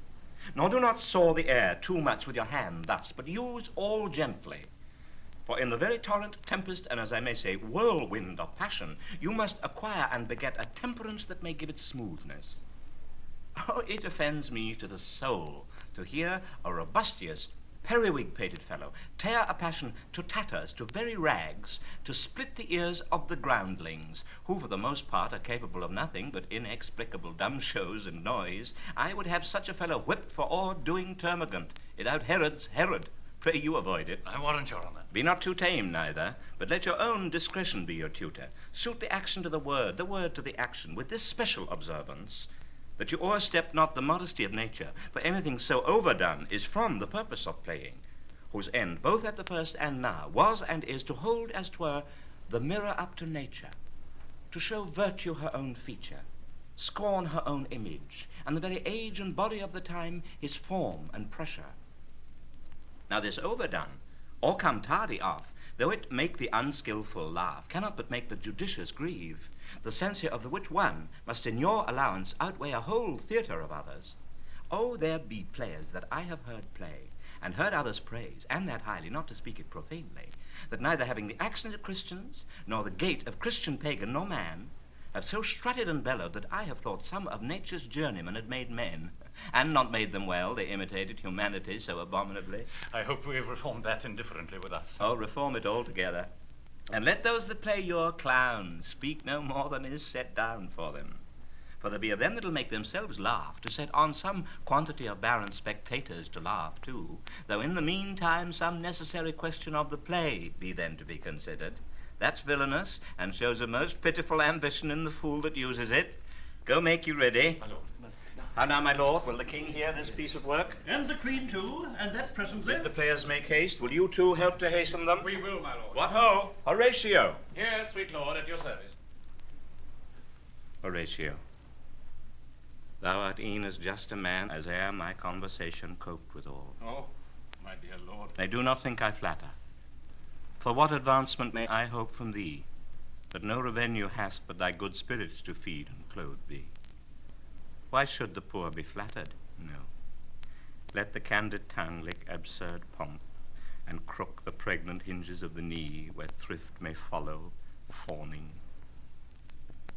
Dost thou hear? Since my dear soul was mistress of my choice, and could of men distinguish, her election hath sealed thee for herself. For thou hast been as one in suffering all that suffers nothing. A man that fortune's buffets and rewards hath ta'en with equal thanks.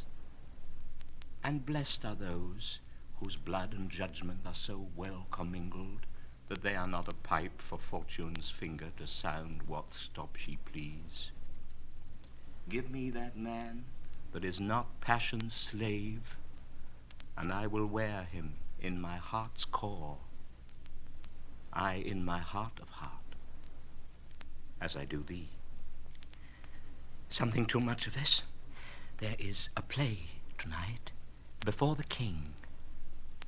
One scene of it comes near the circumstance which I have told thee of my father's death.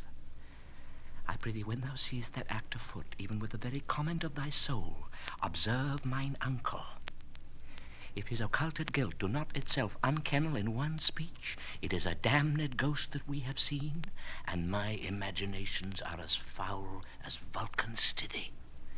Give him heedful note, for I mine eyes will rivet to his face, and after we will both our judgments join to censure of his seeming. Well, my lord, if he steal aught the whilst this play is playing and escape detecting, I will pay the theft. They are coming to the play. I must be idle. Get you a place.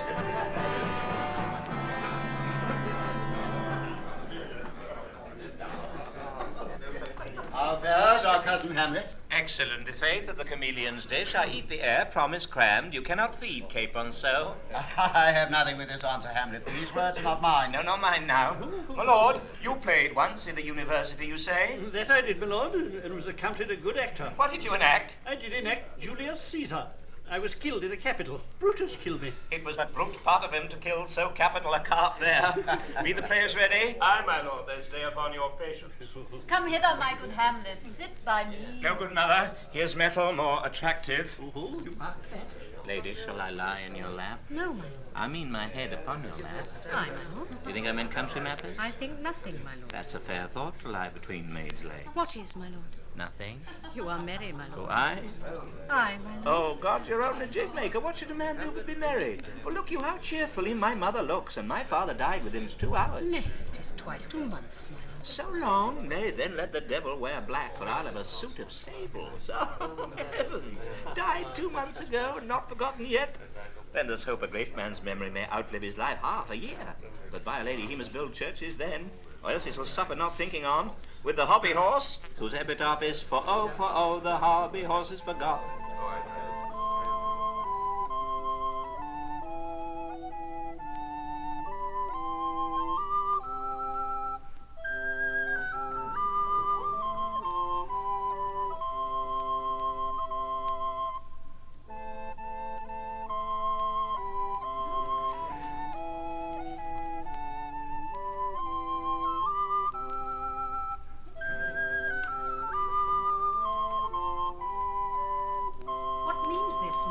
This is Mitchy Malacho. It means mischief. Belike the show imports the argument of the play. We shall know by these fellows. The players cannot keep counsel. They'll tell all. Will he tell us what this show meant? Aye, or any show that you'll show. Be not you ashamed to show. He'll not ashamed to tell you what it means. You are naught, you are naught. I'll mark the play. For us and for our tragedy, here stooping to your clemency, we beg your hearing. Patiently. Is this a prologue? The posy of a ring. 'Tis brief, my lord. As woman's love.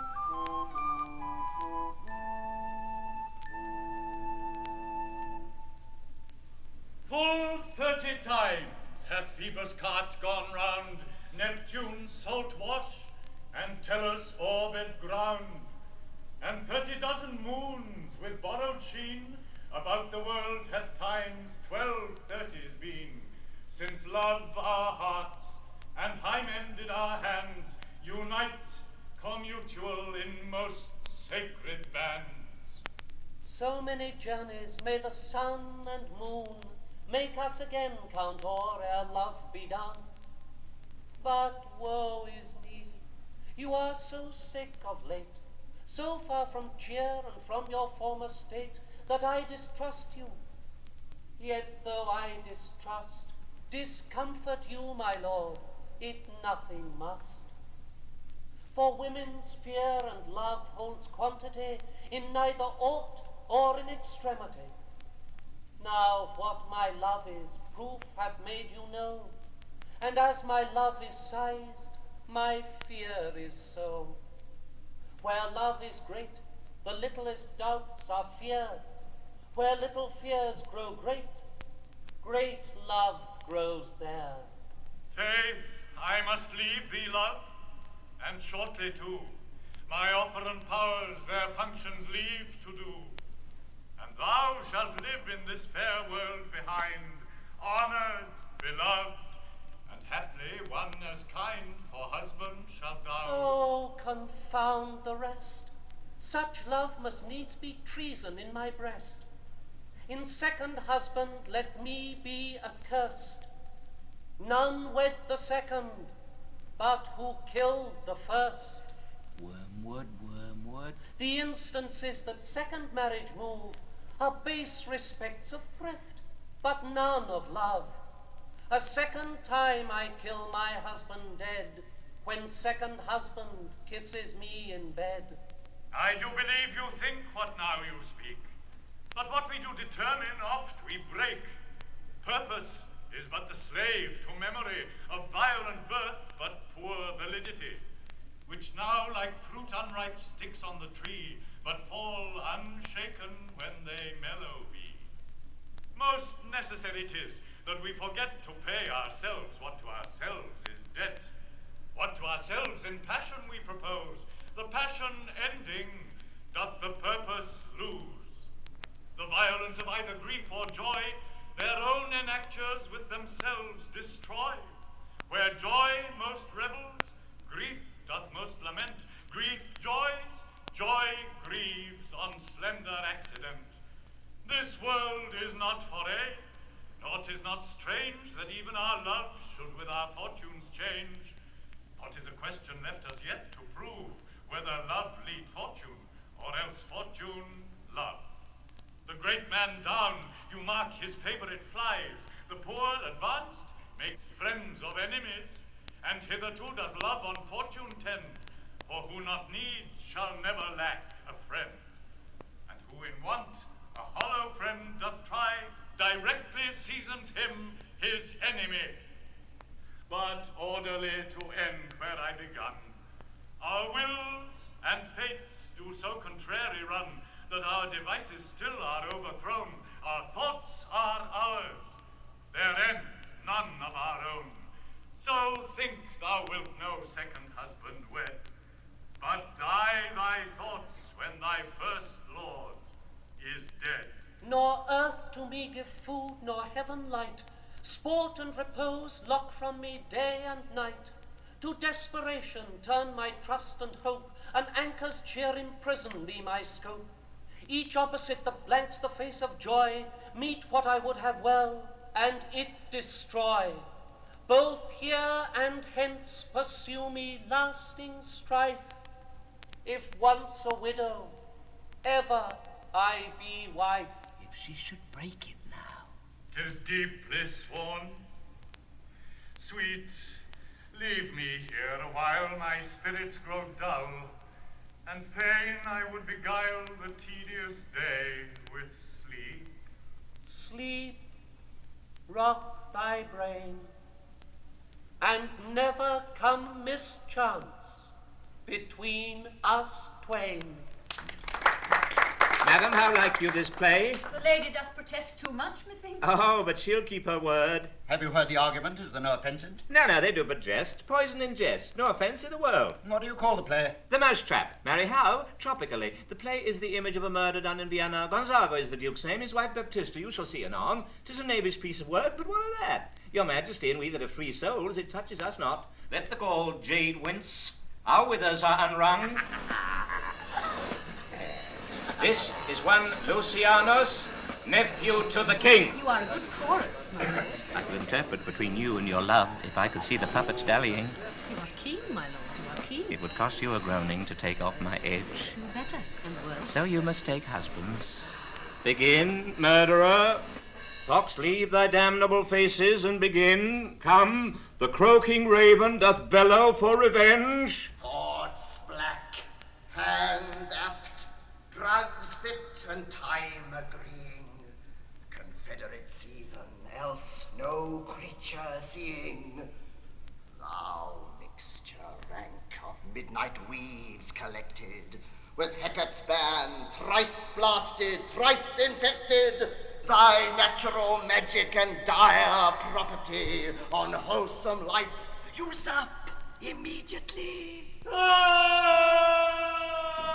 He poisoned him in the garden for his estate. His name is Gonzago. The story is extant and written choice Italian. You shall see anon how the murderer gets the love of Gonzago's wife. The king rises. What frighted with false fire? Yes, my lord. Give all the play. Give me some light. Away. Why let the stricken deer go weep? The heart uncalled play. For some must watch while some must sleep. So runs the world away. Would not this, sir, and a forest of feathers, if the rest of my fortunes turn Turk with me, with 2 provincial roses on my raised shoes, get me a fellowship with a cry of players, sir? Half a share. Oh, one eye, for thou dost know, O Damon dear, this realm dismantled was of Jove himself, and now reigns here a very, very peacock. You might have rhymed. Oh, good Horatio. I'll take the ghost word for £1,000.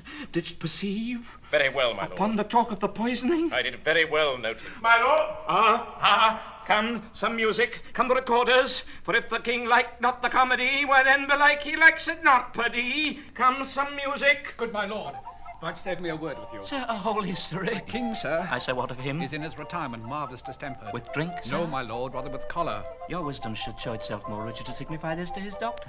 For me to put him to his purgation would perhaps plunge him into far more choler. Good, my lord, put your discourse into some frame and start not so wildly from my affair. I am tame, sir. Pronounce. The queen, your mother, in most great affliction of spirit, had sent me to you. You are welcome. Nay, good, my lord, this courtesy is not of the right breed.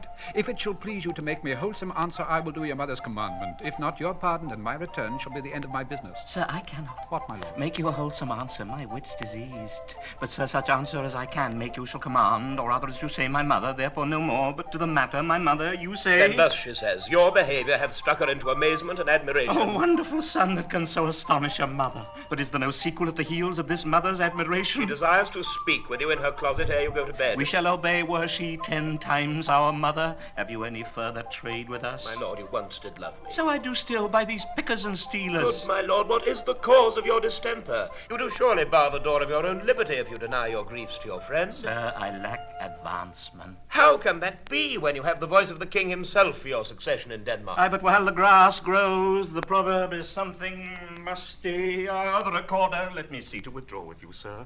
Why do you go about to recover the wind of me as if you would drive me into a toil? Oh, my lord, if my duty be too bold, my love is too unmannerly. I do not well understand that. Will you play upon this pipe? My lord, I cannot. I pray you. Believe me, I cannot. I do beseech you. No touch of it, my lord. 'Tis as easy as lying. Govern these vendages with your finger and thumb, give it breath with your mouth, it'll discourse most eloquent music. Look you, these are the stops. But these cannot I command to any utterance of harmony. I have not the skill. Why, look you now how unworthy a thing you make of me. You would play upon me.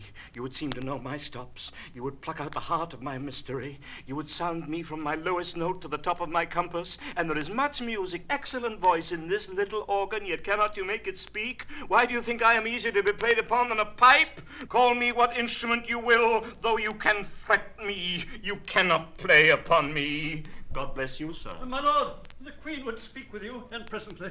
Do you see that cloud?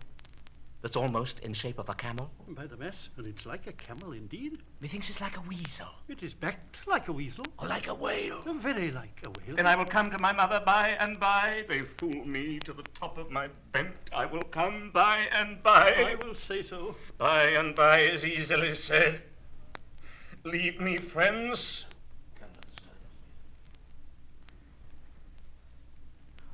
'Tis now the very witching time of night, when churchyards yawn and hell itself breathes out contagion to this world. Now could I drink heart blood and do such bitter business as the day would quake to look on. Soft. Now to my mother. O heart, lose not thy nature. Let not ever the soul of Nero enter this firm bosom. Let me be cruel, not unnatural. I will speak daggers to her, but use none. My tongue and soul in this be hypocrites. How in my words somever she be shent, to give them seals, never my soul consent.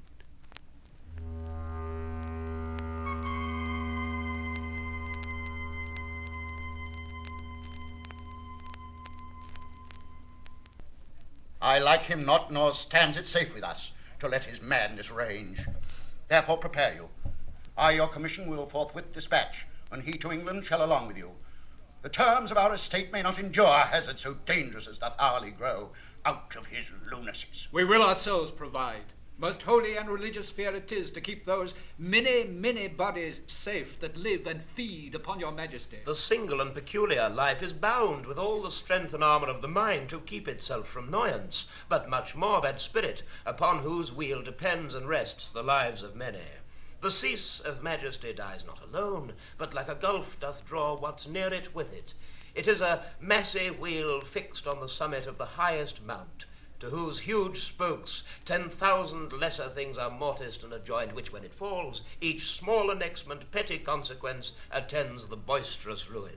Never alone did the king sigh, but with a general groan. Arm you, I pray you, to this speedy voyage, for we will fetters put upon this fear which now goes too free-footed. We will haste us. My lord, he's going to his mother's closet. Behind the arras I'll convey myself to hear the process. I'll warrant she'll tax him home, and as you said, and wisely was it said, 'tis meet that some more audience than a mother, since nature makes them partial, should o'erhear the speech of vantage. Fare you well, my liege. I'll call upon you ere you go to bed and tell you what I know. Thanks, dear my lord. Oh, my offence is rank. It smells to heaven. It hath the primal eldest curse upon't, a brother's murder. Pray, can I not, though inclination be as sharp as will, my stronger guilt defeats my strong intent, and like a man to double business bound, I stand in pause where I shall first begin, and both neglect. What if this cursed hand were thicker than itself with brother's blood? Is there not rain enough in the sweet heavens to wash it white as snow? Whereto serves mercy, but to confront the visage of offence? And what's in prayer but this twofold force, to be forestalled ere we come to fall, or pardoned being down? Then I'll look up. My fault is past. But oh, what form of prayer can serve my turn? Forgive me my foul murder. That cannot be, since I am still possessed of those effects for which I did the murder. My crown, mine own ambition, and my queen. May one be pardoned and retain defence?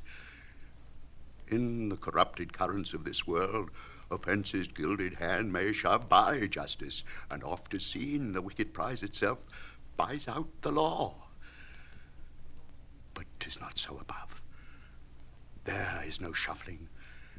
There the action lies in his true nature, and we ourselves compelled, even to the teeth and forehead of our faults, to give in evidence.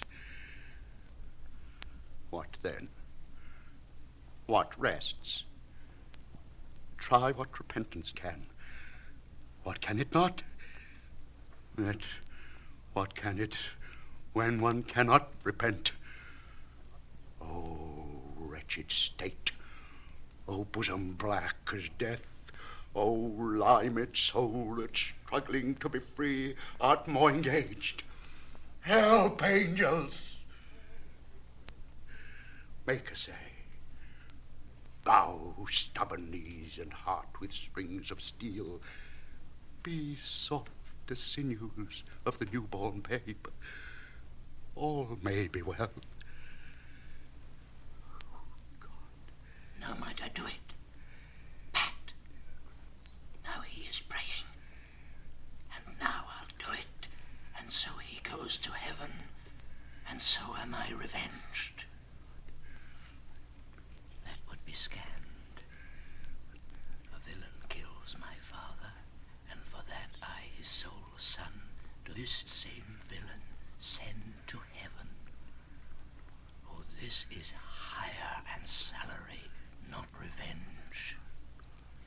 He took my father grossly, full of bread, with all his crimes broad blown, as flush as May, and how his audit stands, who knows save heaven?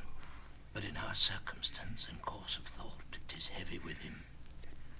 And am I then revenged to take him in the purging of his soul, when he is fit and seasoned for his passage? No. Up sword, and know thou a more horrid hint. When he is drunk asleep, or in his rage, or in the incestuous pleasure of his bed, at gaming, swearing, or about some act that hath no relish of salvation in't, then trip him, that his heels may kick at heaven, and that his soul may be as damned and black as hell whereto it goes. my mother stays. This physic but prolongs thy sickly days. My words fly up, my thoughts remain below. Words without thoughts never to heaven go.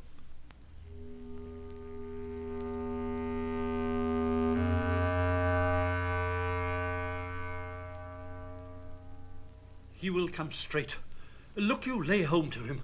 Tell him his pranks have been too broad to bear with, and that your grace hath screened and stood between much heat and him. I'll silence thee e'en here. Pray you be round with him. Mother. I'll warrant you fear me not. Mother. Withdraw, I hear him coming. Now, Mother, what's the matter? Hamlet, thou hast thy father much offended. Mother, you have my father much offended. Come, you answer with an idle tongue. Go, you question with a wicked tongue. Why, now, Hamlet. What's the matter now? Have you forgot me? No, by the rood, not so. You are the queen, your husband's brother's wife, and would it were not so, you are my mother. Nay, then I'll set those to you that can speak. Come and sit you down, you shall not budge. You go not till I set you up a glass where you may see the inmost part of you. Won't thou do that? Will thou murder me? Help! Help! Hello, a rat dead for a ducat, dead! I am slain. Oh, me. What hast thou done? Nay, I know not. Is it the king? Oh, what a rash and bloody deed is this. A bloody deed, almost as bad, good mother, as kill a king and marry with his brother. As kill a king? Aye, lady, 'twas my word. Thou wretched, rash, intruding fool. Farewell. I took thee for thy better. Take thy fortune. Thou find'st to be too busy is some danger. Leave wringing of your hands. Please sit you down and let me wring your heart. For so I shall if it be made of penetrable stuff.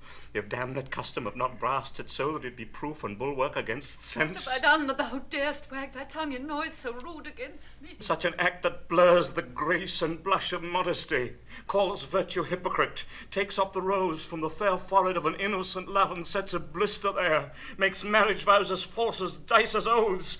Oh, such a deed as from the body of contraction plucks the very soul, and sweet religion makes a rhapsody of words. Heaven's face doth glow, yet is solidity and compound mass, with tristful visage as against the doom is thought sick at the act. Ay me, what act that roars so loud and thunders in the index? Look here, upon this picture, and on this, the counterfeit presentment of two brothers. See what a grace was seated on this brow, Hyperion's curls, the front of Jove himself, an eye like Mars to threaten or command, a station like the herald Mercury new lighted on a heaven-kissing hill, a combination and a form indeed where every god did seem to set his seal to give the world assurance of a man. This was your husband. Look you now what follows. Here is your husband, like a mildewed ear blasting his wholesome brother. Have you eyes? Could you on this fair mountain leave to feed and batten on this moor? Ah, have you eyes? You cannot call it love, for at your age the heyday in the blood is tame. It's humble and waits upon the judgment. And what judgment would step from this to this? Sense sure you have, else could you not have motion. But sure that sense is apoplexed, for madness would not err, nor sense to ecstasy was ne'er so thrall, but it reserved some quantity of choice to serve in such a difference. What devil was that thus hath cozened you at hoodman blind?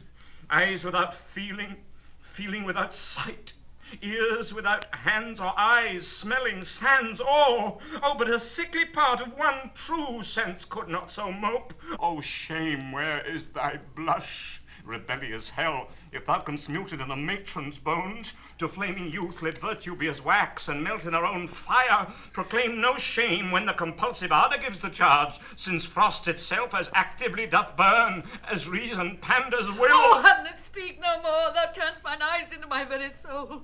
and there I see such black and granite spots as will not leave their tinct. Nay, but to live in the rank sweat of an enseamed bed, stewed in corruption, honeying and making love over the nasty sty. Oh, speak to me no more. These words like daggers enter in mine ears no more, sweet Hamlet. A murderer and a villain, a slave, that is not 20th part the tithe of your precedent lord, a vice of kings, a cutpurse of the empire and the rule, that from a shelf the precious diadem stole and put it in his pocket. No! A king of shreds and patches. Save me, and hover on me with your wings, you heavenly guards. What would your gracious figure? Alas, he is mad. Do you not come your tardy son to chide, that lapsed in time and passion lets go by the important acting of your dread command? Oh, say! Oh. Do not forget, this visitation is but to whet thy almost blunted purpose. But look, amazement on thy mother sits. Oh, step between her and her fighting soul. Conceit in weakest bodies, strongest works. Speak to her, Hamlet. How is it with you, lady? Alas, how is it with you that you do bend your eye on vacancy, and with the incorporeal air do hold discourse? Forth at your eyes your spirits wildly peep, and as the sleeping soldiers in the alarm, your bedded hair like life in excrement start up and stand on end. O gentle sun, upon the heat and flame of thy distemper sprinkle cool patience. Whereunto you look? On him, on him. Look you how pale he glares. His form and cause conjoined, preaching to stones would make them capable. Do not look upon me, lest with this piteous action you convert my stern effects. Then what I have to do will want true colour. Tears, perchance, for blood. To whom do you speak this? Do you see nothing there? Nothing at all, yet all that is I see. Nor do you nothing here? No, nothing but ourselves. Why, look you there, look how it steals away. My father in his habit as he lived. Look where he goes, even now, out at the portal! This is the very coinage of your brain, this bodiless creation. Ecstasy is very cunning. Ecstasy? My pulse, as yours, doth temperately keep time and makes us healthful music. It is not madness that I have uttered. Bring me to the test, and either matter will reword which madness would gamble from. Mother, for love of grace, lay not a flattering unction to your soul that not your trespass but my madness speaks. It will but skin and film the ulcerous place, whilst rank corruption mining all within infects unseen. Confess yourself to heaven. Repent what's past. Avoid what is to come. And do not spread the compost on the weeds to make them ranker. Forgive me this, my virtue, for in the fatness of these pursy times, virtue itself of vice must pardon, beg, yea, curb and woo for leave to do him good. Oh, Hamlet, thou hast cleft my heart in twain. Oh, throw away the worser part of it, and live the purer with the other half. Good night, but go not to my uncle's bed. Assume a virtue if you have it not. That monster custom, who all sense doth eat of habits evil, is angel yet in this, that to the use of actions fair and good, he likewise gives a frock or livery that aptly is put on. Refrain tonight, and that shall lend a kind of easiness to the next abstinence, the next more easy.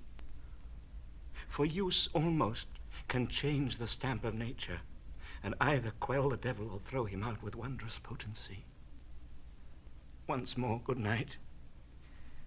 And when you are desirous to be blessed, I'll blessing beg of you.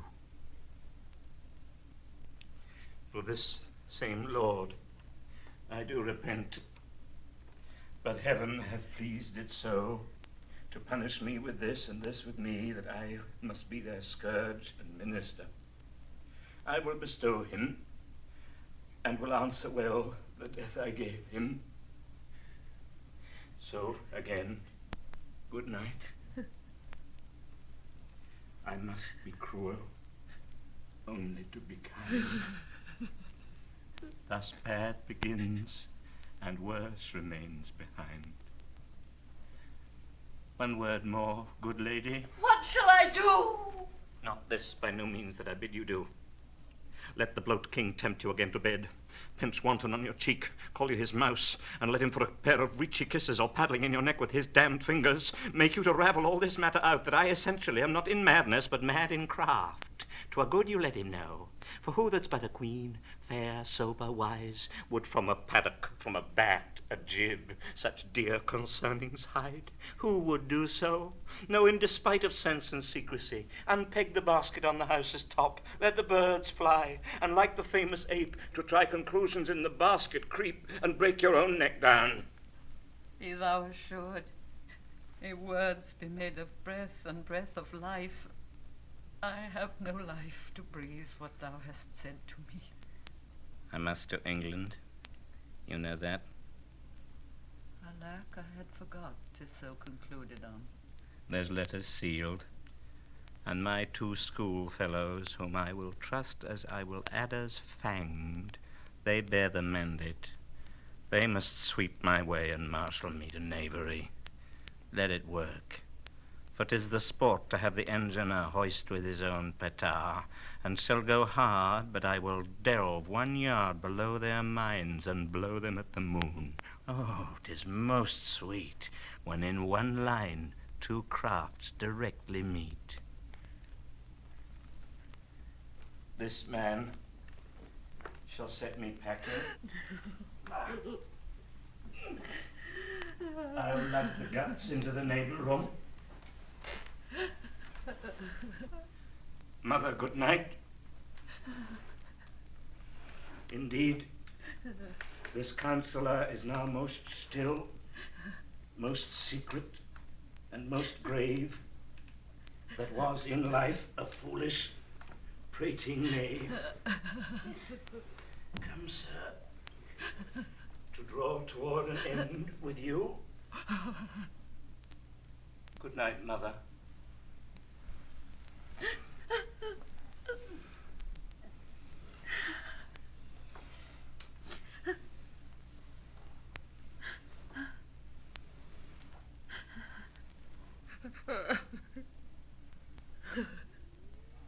There's matter in these sighs, these profound heaves you must translate.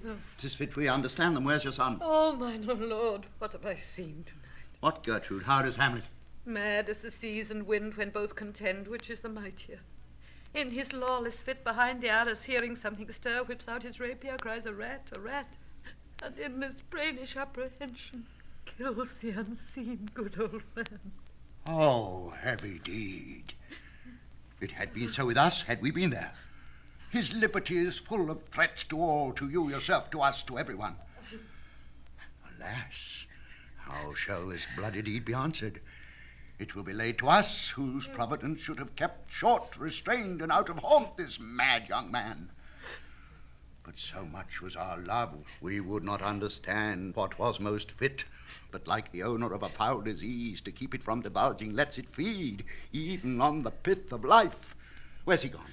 To draw apart the body he hath killed, or whom his very madness, like some ore among a mineral of metal space, shows itself pure. He weeps for what is done. Oh, Gertrude, come away.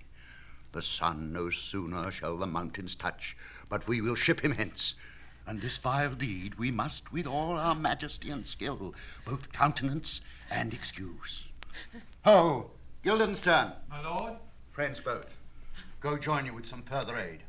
Hamlet in madness hath Polonius slain, and from his mother's closet hath he dragged him. Go seek him out, speak fair, and bring the body into the chapel. I pray you haste in this. Come, Gertrude. We'll call up our wisest friends to let them know both what we mean to do and what's untimely done. So haply Lysander, whose whisper all the world's diameter, as level as the cannon to its blank transports his poisoned shot, may miss our name and hit the woundless air. Oh, come away. My soul is full of discord and dismay.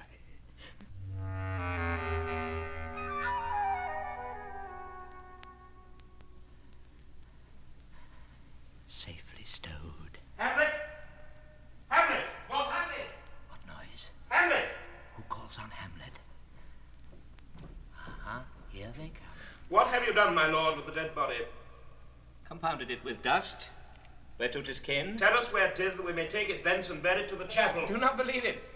Believe what? That I can keep your counsel and not mine own. Besides, to be demanded of a sponge, what replication should be made by the son of a king? Take you me for a sponge, my lord? Aye, sir, that soaks up the king's countenance, his rewards, his authorities. But such officers do the king best service in the end. He keeps them like an ape in the corner of his jaw, first mouthed, to be last swallowed, and when he needs what you have gleaned, it is but squeezing you, and sponged you shall be dry again. I understand you not, my I'm lord. glad of it. A knavish speech sleeps in a foolish ear. My lord, you must tell us where the body is and go with us to the king. The body is with the king, but the king is not with the body. The king is a thing. A thing, my lord? Of nothing. Bring me to him. Hide, fox, and all after!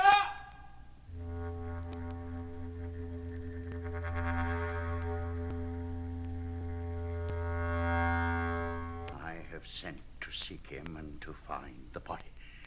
How dangerous is it that this man goes loose? Yet must not we put the strong law on him?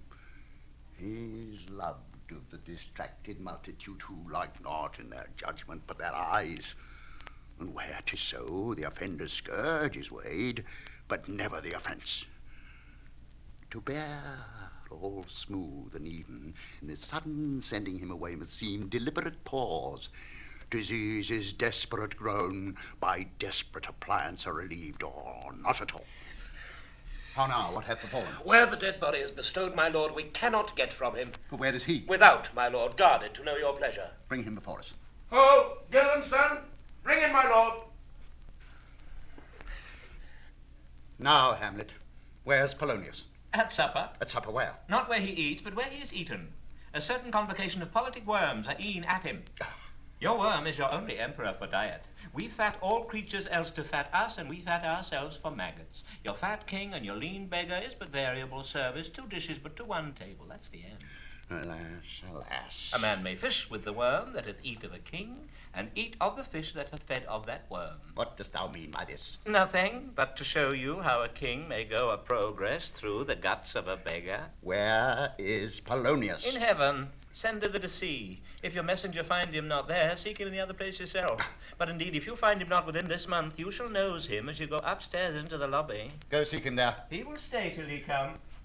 Hamlet, this deed for thine especial safety which we do tender, as we dearly grieve for that which thou hast done, must send thee hence with fiery quickness. Therefore prepare thyself. The bark is ready and the wind at help. The associates tend and everything is bent for England. For England? Aye, Hamlet. Good. So is it if thou knewest our purposes. I see a cherub that sees them. But come, for England. Farewell, dear mother. Thy loving father, Hamlet. My mother. Father and mother is man and wife. Man and wife is one flesh. And so, my mother. Come, for England. Follow him at foot. Tempt him with speed aboard. Delay it not, I'll have him hence tonight. Away, for everything is sealed and done that else leans on the affair. Pray you make haste. And England, if my love thou hold'st at aught, as my great power thereof may give thee sense, since yet thy cicatrice looks raw and red after the Danish sword, and thy free oar pays homage to us, thou mayst not coldly accept our sovereign process, which imports at full by letters conjuring to that effect the present death of Hamlet. Do it, England, for like the hectic in my blood he rages, and thou must cure me till I know 'tis done, howe'er my haps, my joys whene'er begun.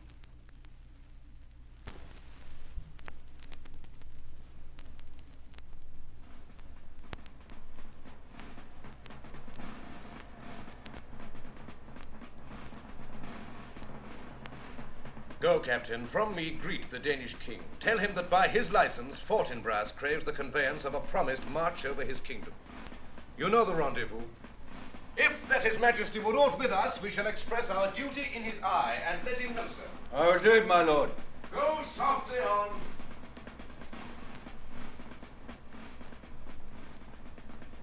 Good sir, whose powers are those? They are of Norway, sir. Our purpose, sir, I pray you? Against some part of Poland. Who commands them, sir? The nephew to old Norway, Fortinbras. Goes it against the main of Poland, sir, or for some frontier? Truly to speak, and with no addition, we go to gain a little patch of ground that hath in it no profit but the name. Pay 5 ducats 5, I would not farm it. Nor will it yield to Norway or the Pole a ranker rate should it be sold in fee. Why, then the Polak never will defend it. Yes, it's already garrisoned. 2,000 souls and 20,000 ducats will not debate the question of this straw. This is the imposthume of much wealth and peace that inward breaks, and shows no cause without why the man dies. I humbly thank you, sir. God buy you, sir. Will't please you go, my lord? Have it with you straight. Go a little before. How all occasions do inform against me, and spur my dull revenge. What is a man, if his chief good and market of his time be but to sleep and feed? A beast no more. Sure he that made us with such large discourse, looking before and after, gave us not that capability and godlike reason to fast in us unused? Now whether it be bestial oblivion, or some craven scruple of thinking too precisely on the event, a thought which courted hath but 1 part wisdom, and ever 3 parts coward, I do not know why yet I live to say there's things to do, sith I have cause and will and strength and means to do it. Examples gross as earth exhort me. Witness this army of such mass and charge, led by a delicate and tender prince, whose spirit with divine ambition puffed makes mouths at the invisible event, exposing what is mortal and unsure to all that fortune, death, and danger dare, even for an eggshell. Rightly to be great is not to stir without great argument, but greatly to find quarrel in a straw when honor's at the stake.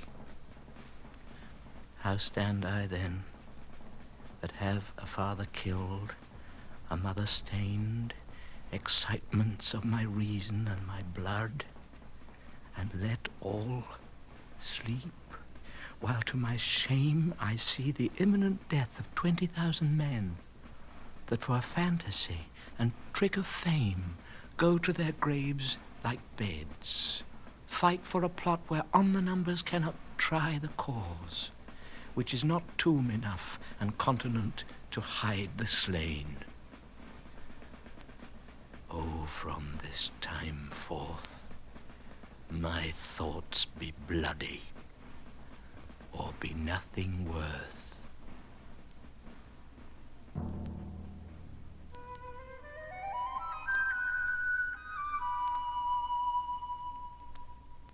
I will not speak with her. She is importunate. Indeed, distract, her mood will needs be pitied. What would she have? She speaks much of her father. Says she hears there's tricks i' the world, and hems and beats her heart, spurns enviously at straws, speaks things in doubt that carry but half sense. Her speech is nothing, yet the unshaped use of it doth move the hearers to collection. They aim at it and botch the words up fit to their own thoughts, which as her winks and nods and gestures yield them, indeed would make one think there might be thought, though nothing sure, yet much unhappily. 'Twere good she was spoken with, for she may strew dangerous conjectures in ill-breeding minds. Let her come in. To my sick soul, as sin's true nature is, each toy seems prologue to some greater miss. So full of artless jealousy as guilt, it spills itself in fearing to be spilt. Where is the beauteous majesty of Denmark? How now, Ophelia? How should I your true love know from another one? By his cockle hat and staff. Alas, sweet lady. And his sandal shoe. What imports this song? Say you? Nay, pray you mark. He is dead and gone, lady. He is dead and gone. At his head a gross green turf. At his heels a Nay, but Ophelia. swan. Pray you mark. White his shroud as the mountains. Alas, look here, my lord. Loaded with sweet flowers, which bewept to the grave did go, with true love showers. How do ye, pretty lady? Well, God ild you. They say the owl was a baker's daughter. Lord, we know what we are, but know not what we may be. God be at your table. Conceit upon her father. Pray you, let's have no words of this. But when they ask you what it means, say you this. Tomorrow is St. Valentine's Day, all in the morning betime, and I am made at your window to be your Valentine. Then up he rose and donned his clothes, and up the chamber door let in a maid that out a maid never departed more. Pretty Ophelia. Indeed, love. Without an oath, I'll make an end on't. By Gis and by St. Charity, alack and fie for shame. Young men will do't if they can toot, by cock they are to blame. Quoth she, before you tumbled me, you promised me to wed. So would I have done by yonder sun, and thou hadst not come to my bed. How long has she been thus?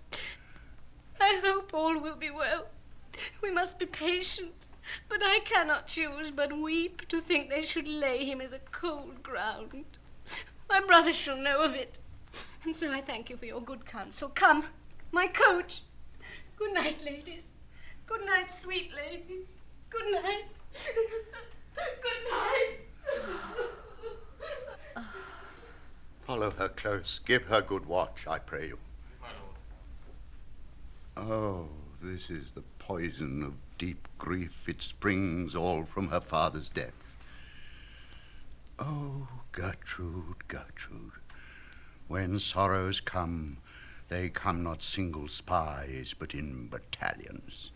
First her father slain, next your son gone, and he most violent author of his own just remove.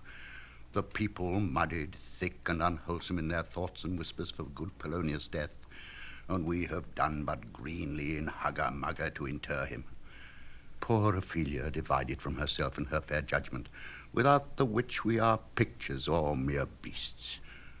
Last, and as much containing as all these, her brother is in secret come from France, feeds on his wonder, keeps himself in clouds, and wants not buzzers to infect his ear with pestilent speeches of his father's death, wherein necessity of matter beggared will nothing stick our persons to arraign in ear and ear.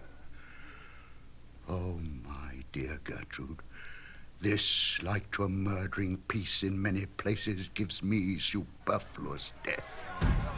Alack, what noise is this? Where are my switches? Let them guard the door. What's the matter? Save yourself, my lord! The ocean, overpeering of his list, eats not the flats with more impiteous haste than young Laertes in a riotous head o'erbears your officers. The rabble call him lord, and as the world were now but to begin, antiquity forgot, custom not known, the ratifiers and props of every word they cry, choose we, Laertes shall be king. Caps, hands, and tongues applauded to the clouds. Laertes shall be king. Laertes king. How cheerfully on the false trail they cry, oh, this is counter, you false Danish god. The doors are broke. Where is this king, sirs? Stand you all without. I pray you, give me leave. I thank you. Keep the door. Oh, thou vile king! Give me my father! Calmly, good Laertes. That drop of blood that's calm proclaims me bastard! Cries cuckold to my father! brands the harlot even here between the chaste unsmirched brow of my true mother. What is the cause, Laertes, that thy rebellion looks so giant-like? Let him go, Gertrude, do not fear our person.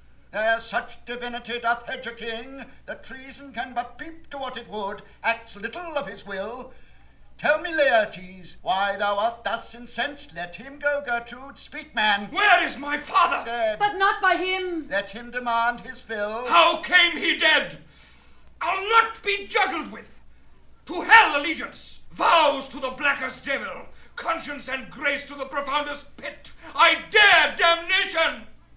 To this point I stand, that both the worlds I give to negligence, that come what comes, only I'll be revenged most throughly for my father. Who shall stay you? My will, not all the world.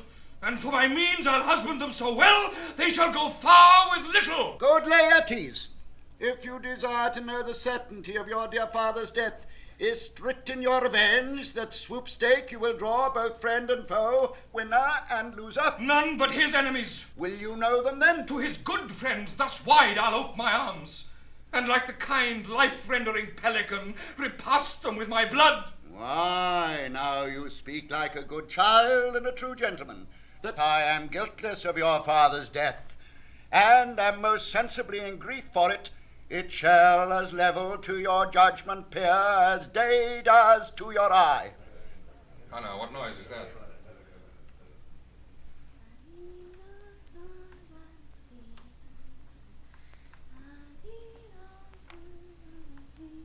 Oh, heat, dry up my brains. Tears 7 times salt burn out the sense and virtue of mine eye. Heaven, thy madness shall be paid by wait till our scale turns the beam.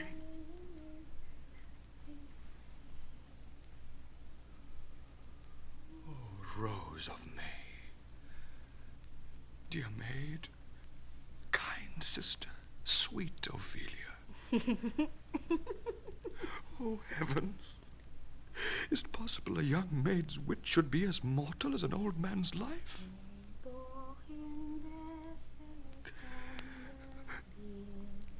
Nature is fine in love, and where 'tis fine it sends some precious instance of itself after the thing it loves. Very well, my dove. Hadst thou thy wits, and didst persuade revenge, it could not move thus. You must sing a down, and you call him a downer. Oh, how the wheel becomes it. It is the false steward that stole his master's daughter. This nothing's more than matter. There's rosemary. That's for remembrance. Pray, love, remember. And there is pansies. That's for thought. A document in madness. There's fennel for Thought you. and remembrance fitted. And columbines. There's rue for you. And here's some for me. We may call it herb of grace a Sundays. Oh, you must wear your rue with a difference. There's a daisy. I would give you some violets, but they withered all when my father died. They say he made a good end. Poor bonny sweet Robin is all my joy. Thought and affliction, passion, hell itself she turns to favour and to prettiness. And will he not come again? No, he is dead. Until I death fled, he never will come again. His beard was white as snow, all flaxen was his power. He is gone, and we cast away none. Gramercy on his soul.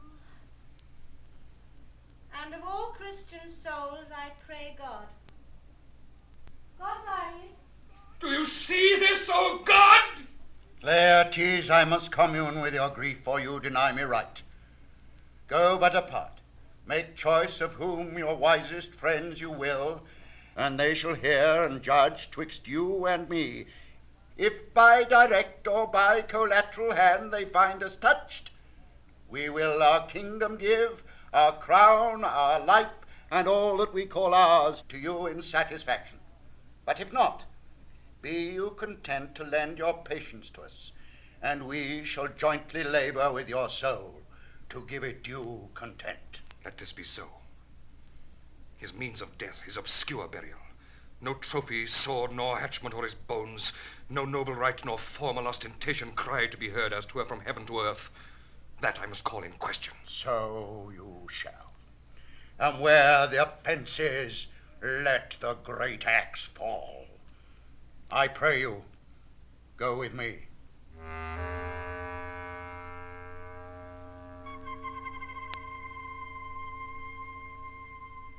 What are they that would speak with me? Sailors, sir. They say they have letters for you. Let them come in. I do not know from what part of the world I should be greeted if not from Lord Hamlet. God bless you, sir. Let him bless thee, too. I shall, sir, and please him. There's a letter for you, sir. It comes from the ambassadors that was bound for England, if your name be Horatio, as I am led to know it is. Horatio, when thou shalt have o'erlooked this, give these fellows some means to the king. They have letters for him. Ere we were 2 days old at sea, a pirate of very warlike appointment gave us chase. Finding ourselves too slow of sail, we put on a compelled valor. In the grapple, I boarded them. On the instant, they got clear of our ship, so I alone became their prisoner. They have dealt with me like thieves of mercy, but they knew what they did. I am to do a good turn for them. Let the king have the letters I have sent, and repair thou to me with as much haste as thou wouldst fly death. I have words to speak in your ear will make thee dumb, yet are they much too light for the ball of the matter. These good fellows will bring thee where I am. Rosencrantz and Guildenstern hold their course for England. Of them I have much to tell thee. Farewell. He that thou knowest thine, Hamlet. Come, I will give you way for these your letters, and do it the speedier that you may direct me to him from whom you brought them.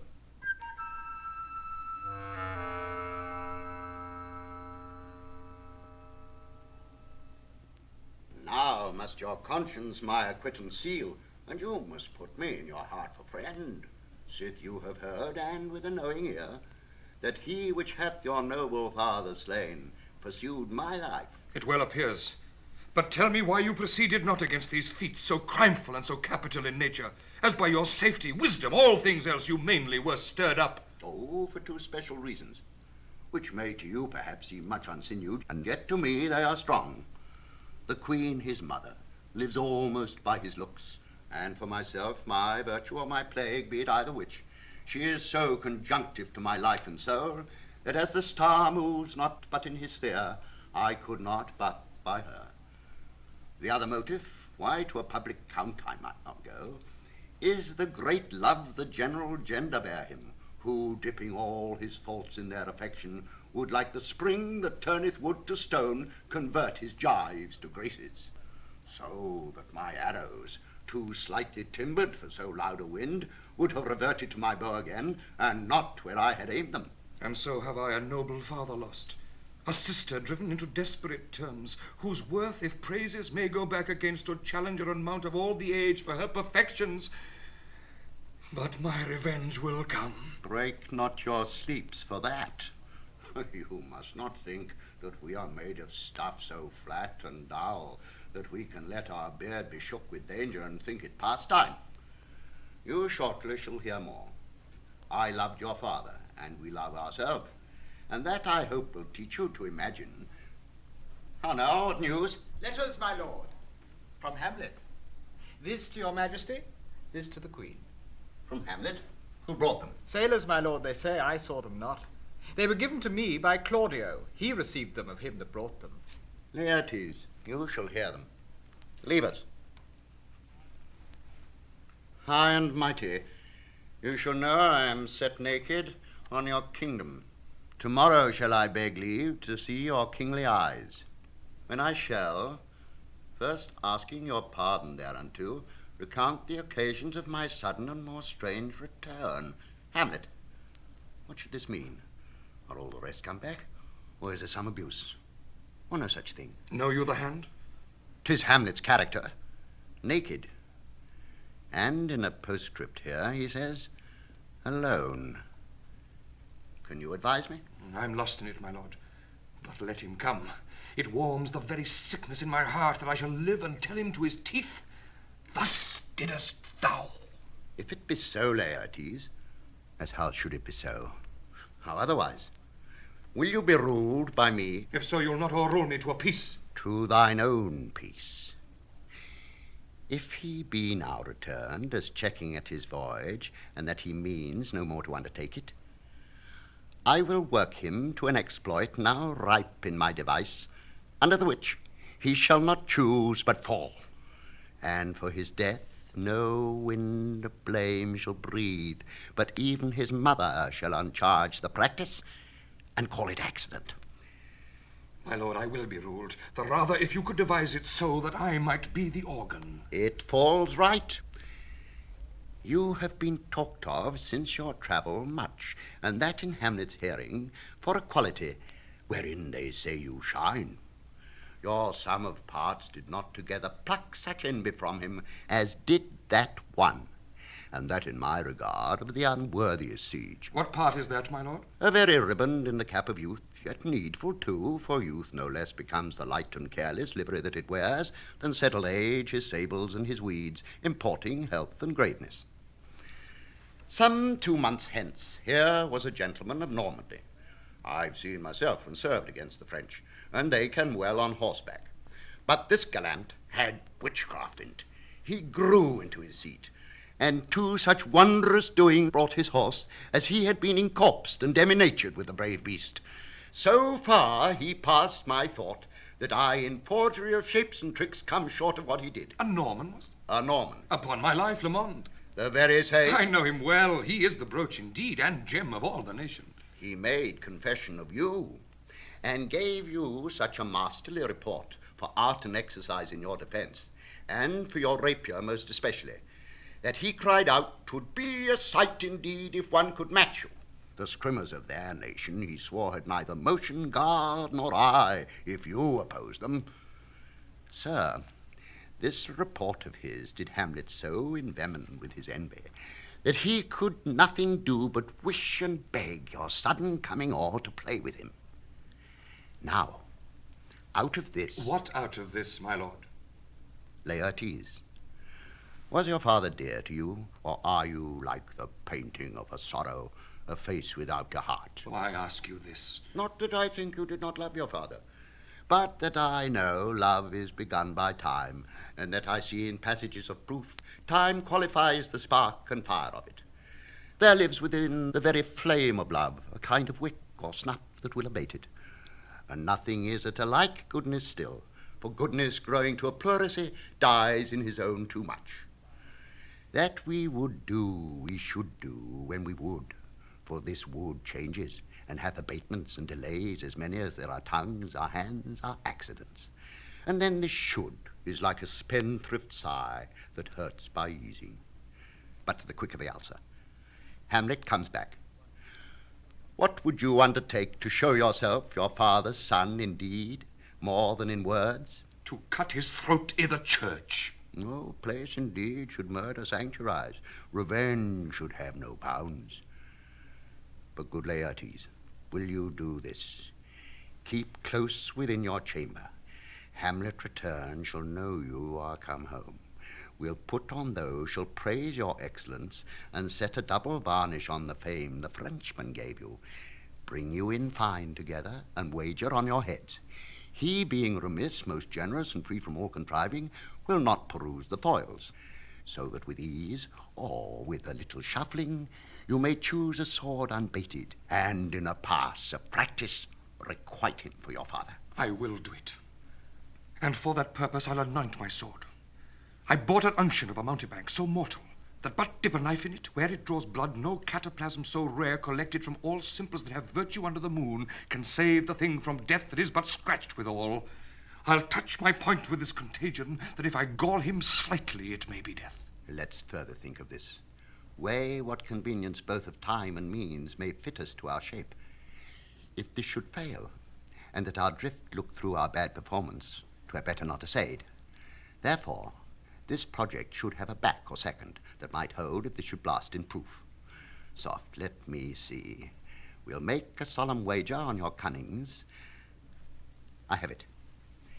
When in your motion you are hot and dry, as make your bouts more violent to that end, and that he calls for drink, I'll have prepared him a chalice for the nonce, whereon, but sipping, if he by chance escape your venom stuck, our purpose may hold there. How now, sweet queen?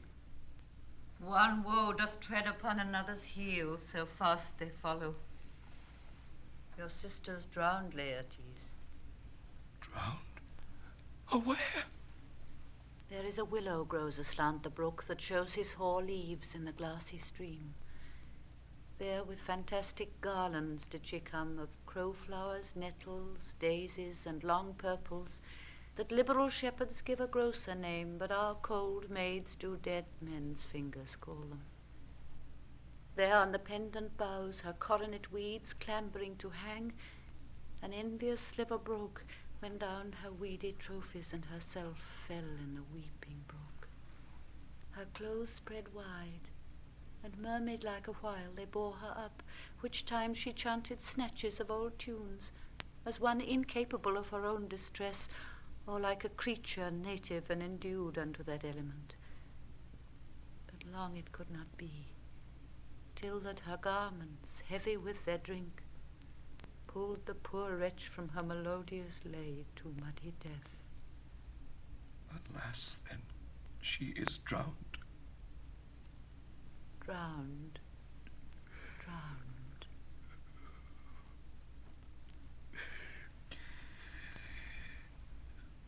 Too much of water hast thou, poor Ophelia, and therefore I forbid my tears. But yet it is our trick. Nature her custom holds, let shame say what it will. When these are gone, the woman will be out. Adieu, my lord. I have a speech of fire that fain would blaze, but that this folly doubts it. Let's follow, Gertrude. How much I had to do to calm his rage. Now, fair eye, this will give it start again. Therefore, let's follow.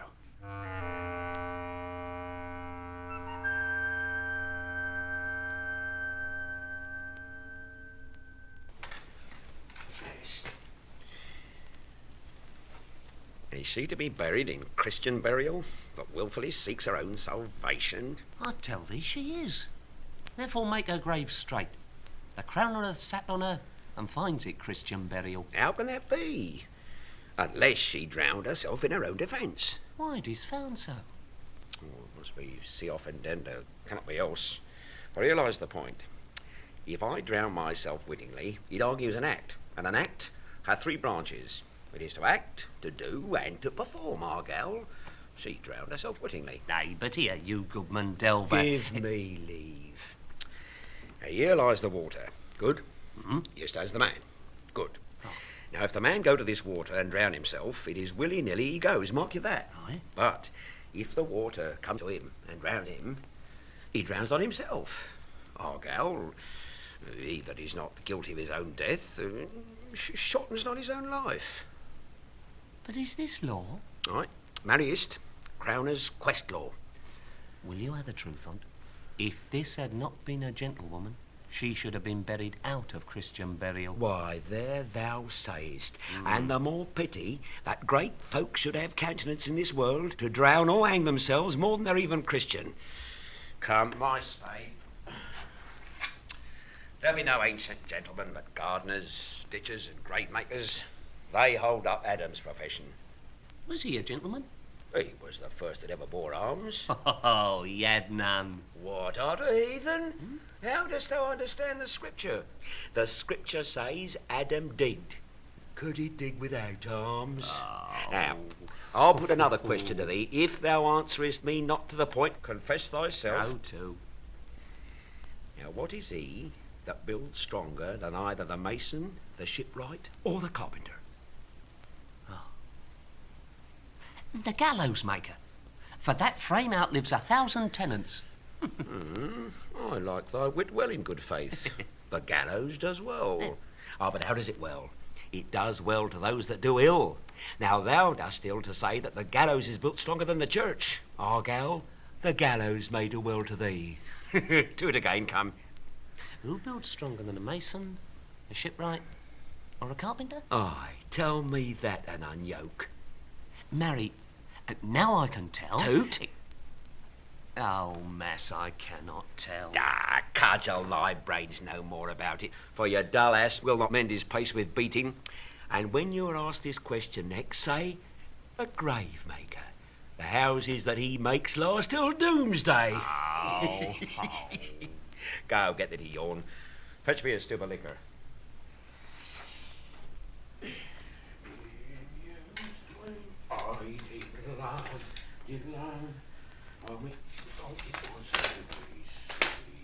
Has this fellow no feeling of his business that he sings at grave making? Custom hath made it in him a property of easiness. Tis e'en so, the hand of little employment hath the daintiest sense.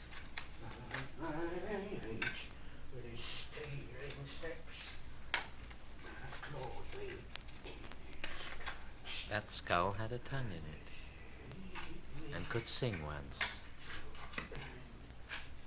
How the knave jowls it to the ground as if 'twere Cain's jawbone that did the first murder. It might be the pate of a politician which this ass now o'erreaches. One that would circumvent God, might it not? It might, my lord. Or of a courtier which could say, "Good morrow, sweet lord, how dost thou, good lord?" This might be my lord such-a-one that praised my lord such-a-one's horse when he meant to beg it, might it not? Aye, my lord. Why, e'en so. And now my lady worms, chapless and knocked about the mazard with a sexton's spade. Here's fine revolution, and we had the trick to see it. Did these bones cost no more the breeding, but to play at loggerts with them? Ah, mine ache to think on.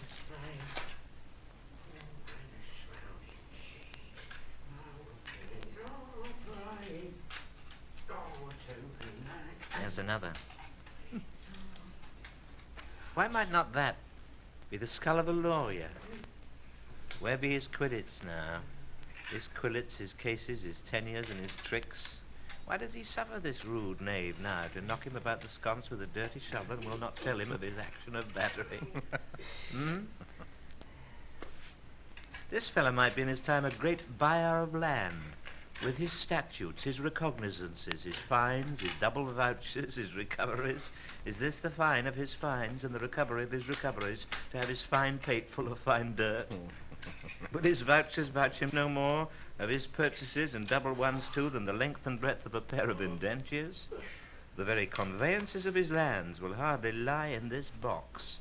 And must the inheritor himself have no more, huh? Not a jot more, my lord. Is not parchment made of sheepskins? Aye, my lord, and of calfskins too. They're sheep and calves that seek out assurance in that. I will speak to this fellow. Whose grave is this, sir? Right? Mine, sir.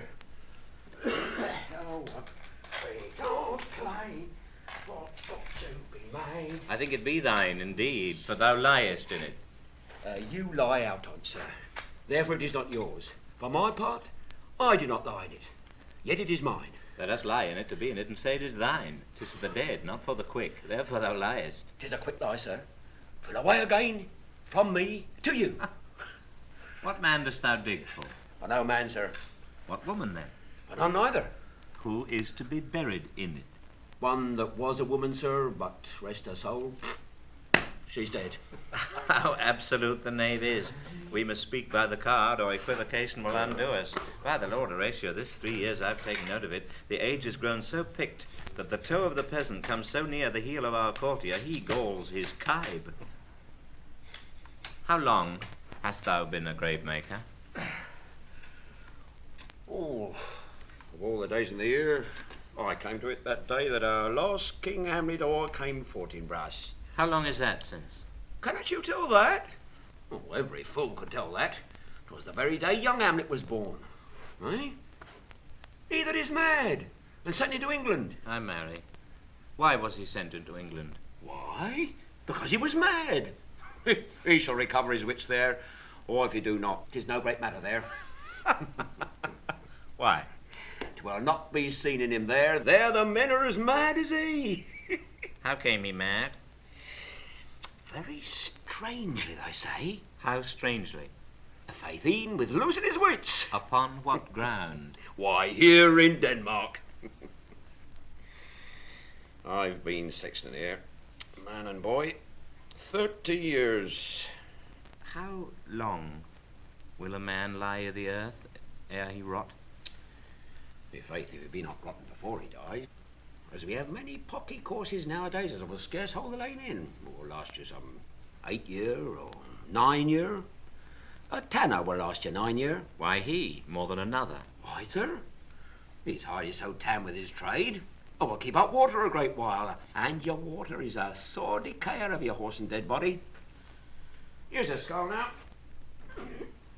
This skull has lain in the earth 23 years. Whose was it? Horse and mad fellows it was. Whose do you think it was? Nay, I know not. A pestilence on him for a mad rogue. I poured a flagon of Rhenish on my head once. Woof! This same skull, sir. This skull was Yorick's skull, the king's jester. This? Even that. Let me see. Alas, poor Yorick.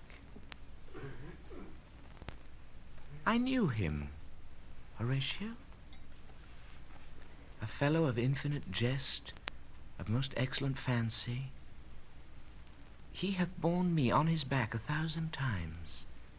And now how abhorred in my imagination it is, my gorge rises at it. Here hung those lips that I have kissed I know not how oft. Where be your gibes now, your gambols, your songs, your flashes of merriment that were wont to set the table on a roar? Not one now to mock your own grinning, quite chop-fallen. Now get you to my lady's chamber, and tell her let her paint an inch thick to this favour she must come. Make her laugh at that. Prithee, Horatio, tell me one thing. What's that, my lord? Dost thou think Alexander looked to this fashion of the earth? E'en so. And smelled so? Ah! E'en so, my lord. To what base uses we may return, Horatio? Why may not imagination trace the noble dust of Alexander till he find it stopping a bunghole? Too curiously to consider so. No, faith, not a jot, but to follow him thither with modesty enough and likelihood to lead it. As thus Alexander died, Alexander was buried, Alexander returneth into dust. The dust is earth, of earth we make loam, and why of that loam whereto he was converted might they not stop a beer barrel?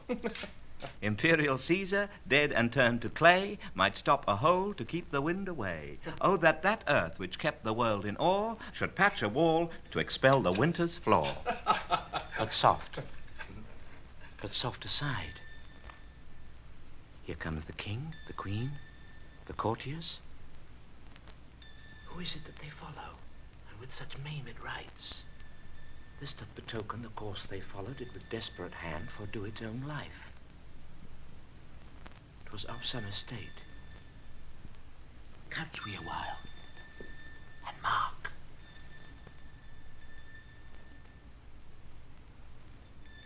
What ceremony else? That is Laertes, a very noble youth. Mark. What ceremony else? Her obsequies have been as far enlarged as we have warranties. Her death was doubtful, and, but that great command o'ersways the order, she should in ground unsanctified have lodged till the last trumpet.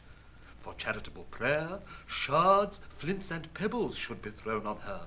Yet here she is allowed her virgin rites, her maiden struments, and the bringing home of bell and burial. Must then no more be done? No more be done. We should profane the service of the dead to sing sage requiem and such rest to her as to peace-parted souls. Lay her i' the earth, and from her fair and unpolluted flesh may violets spring. I tell thee, churlish priest, a ministering angel shall my sister be when thou liest howling. What? The fair Ophelia? Sweets to the sweet, farewell. I hope thou shouldst have been my Hamlet's wife. I thought thy bride bed do have decked, sweet maid, and not have strewed thy grave. Oh, treble woe fall 10 times treble on that cursed head, whose wicked deed thy most ingenious sense deprived thee of! Hold off the earth a while, till I have caught her once more in mine arms. Now pile your dust upon the quick and dead, till of this flat a mountain you have made, to o'ertop on pillion, or the sky shed a blue Olympus. What is he whose grief bears such an emphasis? Whose phrase of sorrow conjures the wandering stars and makes them stand like wonder-wounded heroes? This is I, Hamlet the Dane. The devil take thy soul! Face not well. But will you take thy fingers from my throat? So though I am not splenitive and rash, yet have I something in me dangerous, which let thy wiseness fear. Away thy hand! Put them asunder! Good my lord, be quiet! I will fight with him upon this theme until mine eyelids will no longer wag. My son, what theme? I loved Ophelia. 40,000 brothers could not with all their quantity of love make up my sum. What wilt thou do for her? Oh, he is mad, Laertes. For love of God, forbear him. Come, show me what thou do, would weep, would fight, would fast, would tear thyself, would drink up easel, eat a crocodile, I'll do it. Dost thou come here to whine, to outface me with leaping in her grave? Be buried quick with her, and so will I. And if thou prate of mountains, let them throw millions of acres on us, till our ground, singeing his pate against the burning zone, make Ossa like a wart. Nay, in thou mouth, I'll rant as well as thou. This is mere madness. Thus a while the fit will work on him. Anon, as patient as the female dove, when that her golden couplets are disclosed, his silence will sit drooping. Hear you, sir. What is the reason that you use me thus? I loved you ever. But it is no matter. Let Hercules himself do what he may. The cat will mew, and dog will have his day. I pray you, good Horatio, wait upon him. Strengthen your patience in our last night's speech. We'll put the matter to the present push. Good Gertrude, set some watch over your son. This grave shall have a living monument. An hour of quiet shortly shall we see. Till then, in patience, our proceeding be.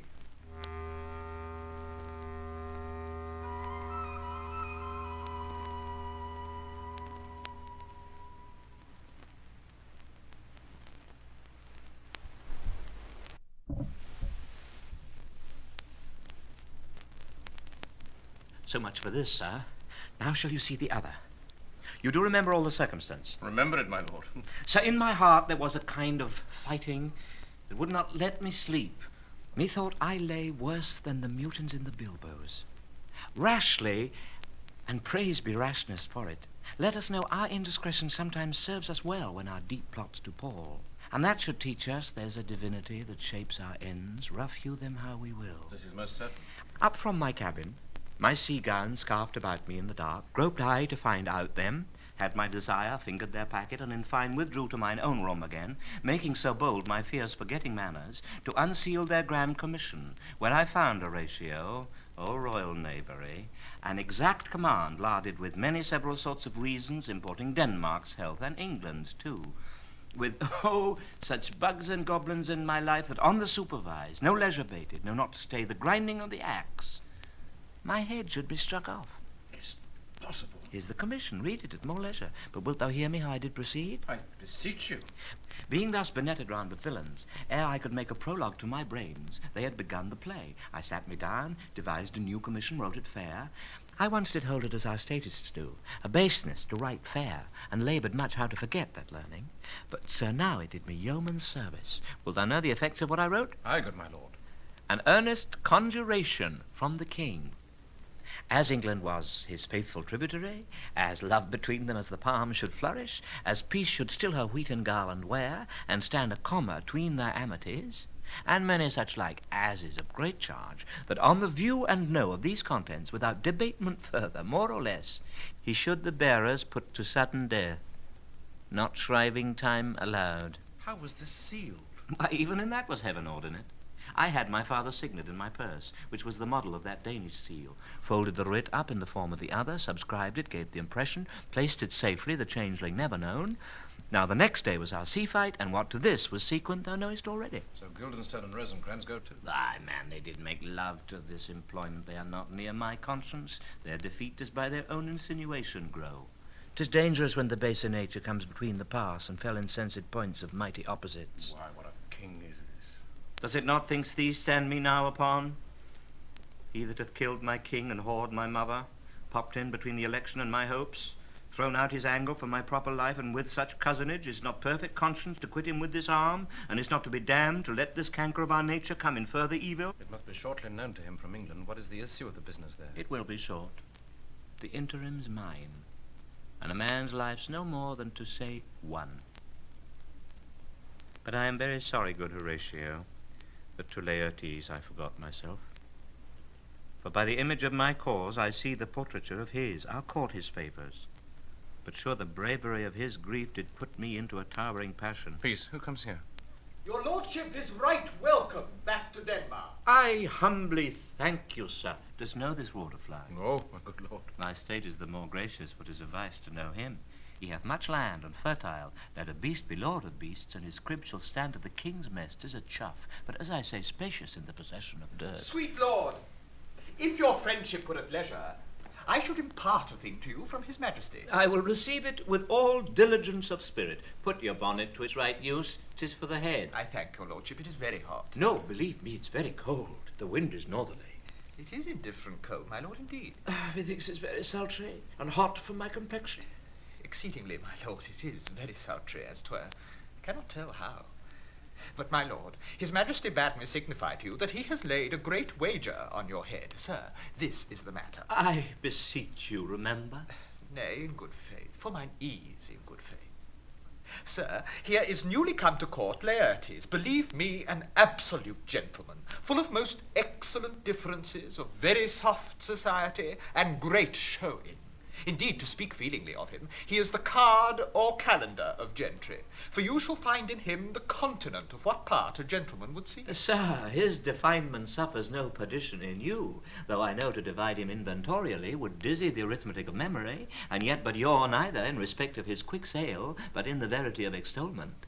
I take him to be a soul of great article, and his infusion of such dearth and rareness as to make true diction of him. His semblable is his mirror, and who else would trace him? His umbrage nothing more. Your lordship speaks most infallibly of him. The consonancy, sir. Why do we wrap the gentleman in our more raw breath?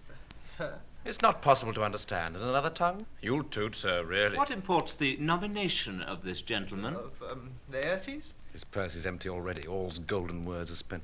Of him, sir? I know you are not ignorant. I would you did, sir, yet if faith if you did, it would not much approve me. Well, sir?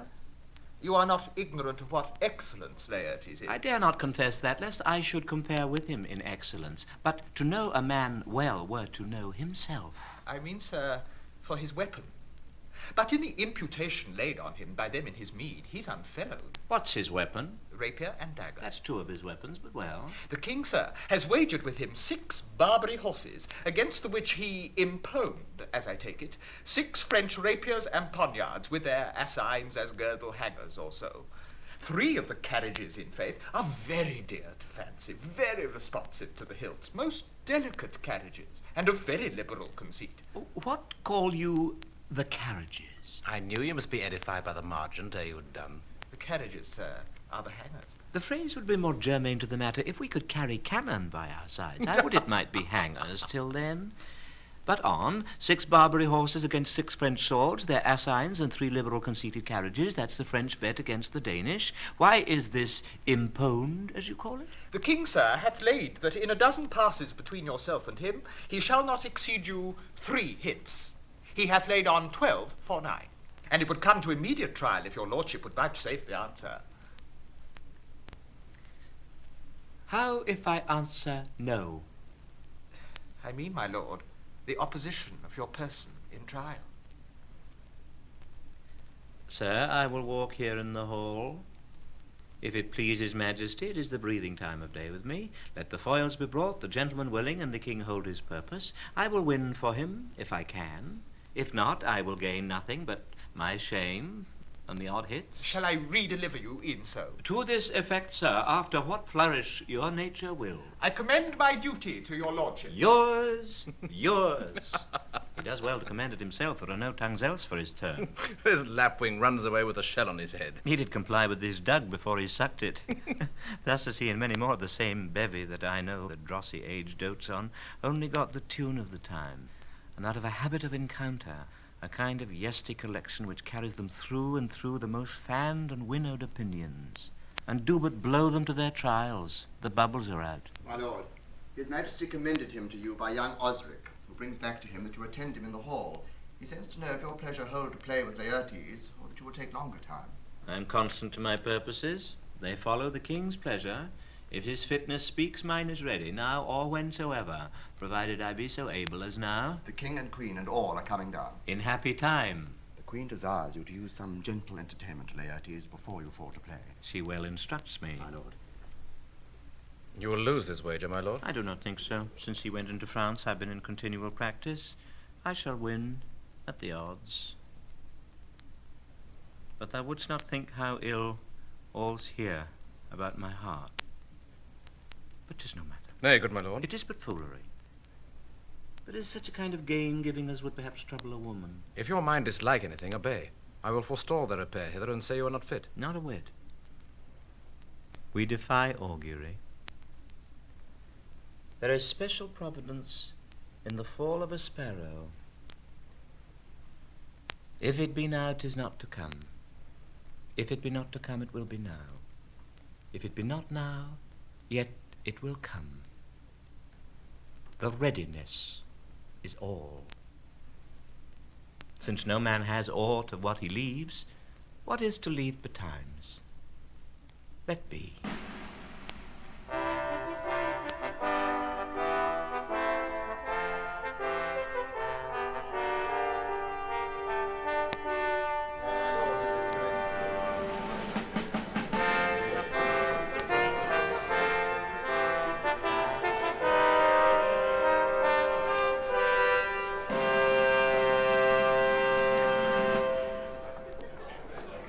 Hamlet, come and take this hand from me. Give me your pardon, sir.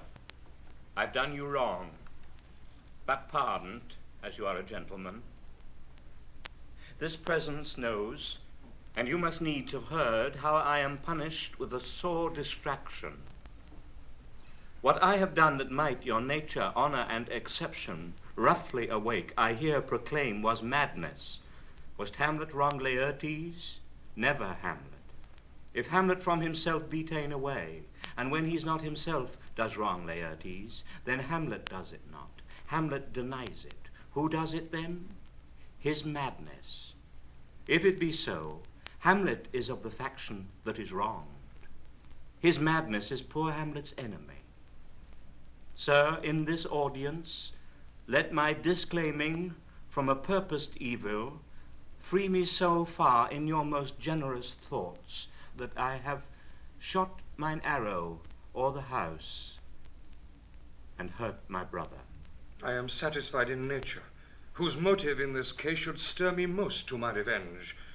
But in my terms of honor I stand aloof, and will no reconcilement till by some elder masters of known honor I have a voice and precedent of peace to keep my name on God. But till that time I do receive your offered love like love, and will not wrong it. I do embrace it freely, and will this brother's wager frankly play. Give us the foils. Come on. Come, one for me. I'll be your foil, Laertes. In mine ignorance, your skill shall like a star the darkest night stick fiery off indeed. You mock me, sir? No, by this hand. Give them the foils, young Osric. Cousin Hamlet, you know the wager. Very well, my lord. Your grace hath laid the odds to the weaker side. I do not fear it. I have seen you both. But since he is bettered, we have therefore odds. This is too heavy. Let me see another.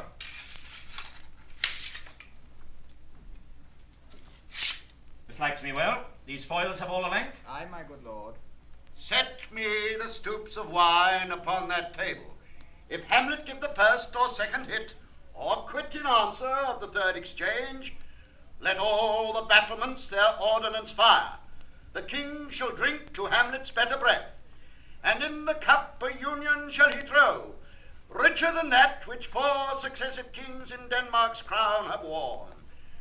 Give me the cups, and let the kettle to the trumpet speak, the trumpet to the cannoneer without, the cannons to the heavens, the heaven to earth. Now the king drinks to Hamlet.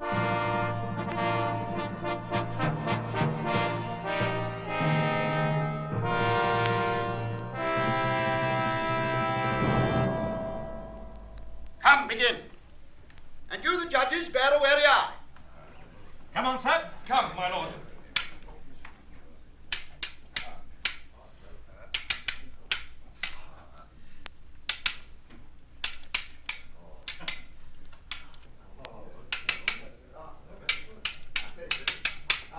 What? No judgment! A hit! A very palpable hit.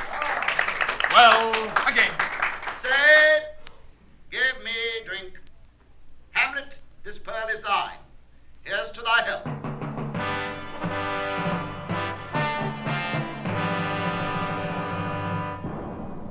Give him the cup. I'll pay this bout first, set it by a while. Come.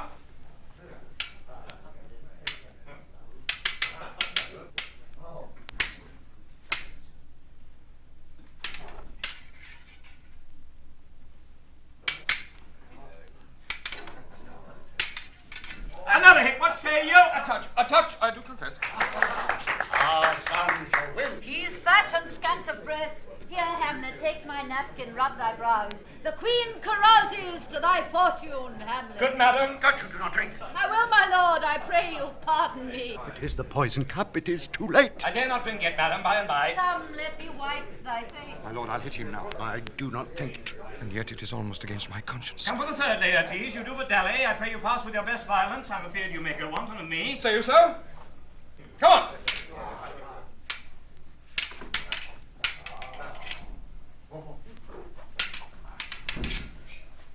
Nothing neither way. Haven't you now? Hearken, they are incensed. Nay, come again. The queen there, how? Impede on both sides. How is my lord? How is Laertes? As a woodcock to mine own springe, Osric. I am justly killed with mine own treachery. How does the queen? She swoons to see them bleed. No, no, the drink. The drink. My dear Hamlet, the drink. The drink. I am poisoned. Oh, villainy! How? Let the door be locked! Treachery! Seek it out! It is here, Hamlet. Hamlet, thou art slain. No medicine in the world can do thee good. In thee there is not half an hour of life. The treacherous instrument is in thy hand, unbaited and envenomed. The foul practice hath turned itself on me. Lo, here I lie, never to rise again. Thy mother's poisoned. I can no more. The king's to blame. The point envenomed too. Then, venom, do thy work. Yet defend me, friends. I am but hurt. Here, thou incestuous murderous, damn the Dane, drink off this potion. Is thy union here? Follow my mother. He is justly served. It is a poison tempered by himself.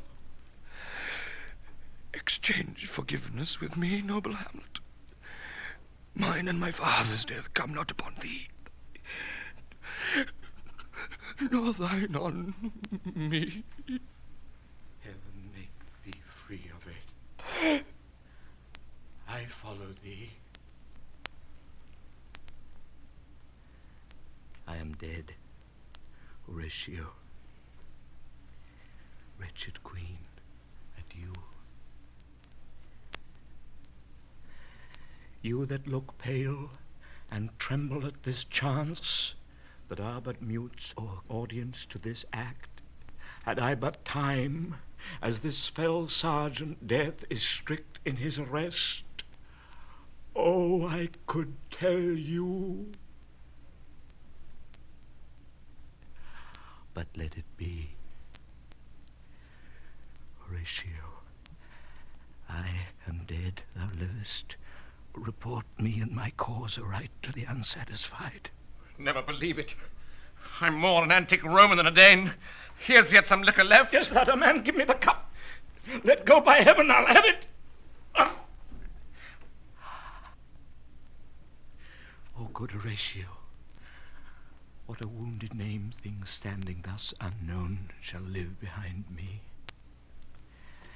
If thou didst ever hold me in thy heart, absent thee from felicity a while, and in this harsh world draw thy breath in pain to tell my story.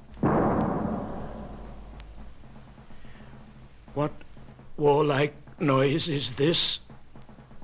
Young Fortinbras, with conquest come from Poland to the ambassadors of England, gives this warlike volley. Oh, I die, Horatio. The potent poison quite o'ercrows my spirit. I cannot live to hear the news from England, but I do prophesy the election lights on Fortinbras. He has my dying voice, so tell him with the occurrence more and less which have solicited.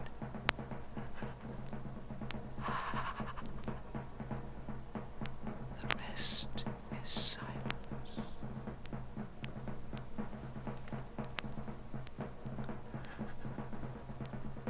Now cracks a noble heart. Good night, sweet prince. And flights of angels sing thee to thy rest. Why does the drum come hither? Where is this sight? What is it you would see? If aught of woe or wonder, cease your search. This quarry cries on havoc. Oh, proud death, what feast is toward in thine eternal cell, that thou so many princes at a shot so bloodily hast struck? The sight is dismal, and our affairs from England come too late. The ears are senseless that should give us hearing. To tell him his commandment is fulfilled, that Rosencrantz and Guildenstern are dead. Where should we have our thanks? Not from his mouth. Had it the ability of life to thank you, he never gave commandment for their death. But since so jump upon this bloody question, you from the Polack wars, and you from England are here arrived. Give order that these bodies high on a stage be placed to the view. And let me speak to the yet unknowing world how these things came about. So shall you hear of carnal, bloody, and unnatural acts, of accidental judgments, casual slaughters, of deaths put on by cunning and forced cause, and in this upshot purposes mistook, fallen on the inventors' heads. All this can I truly deliver. Let us haste to hear it, and call the noblest to the audience. For me, with sorrow I embrace my fortune. I have some rights of memory in this kingdom, which now to claim my vantage doth invite me. Of that I shall have also cause to speak, and from his mouth, whose voice will draw no more. But let this same be presently performed, even while men's minds are wild, lest some mischance on plots and errors happen. Let 4 captains bear Hamlet like a soldier to the stage, for he was likely, had he been put on, to have proved most royally. And for his passage, the soldier's music and the rites of war speak loudly for him. Take up the bodies. Such a sight as this becomes the field, but here shows much amiss. Go, Bid the soldiers shoot.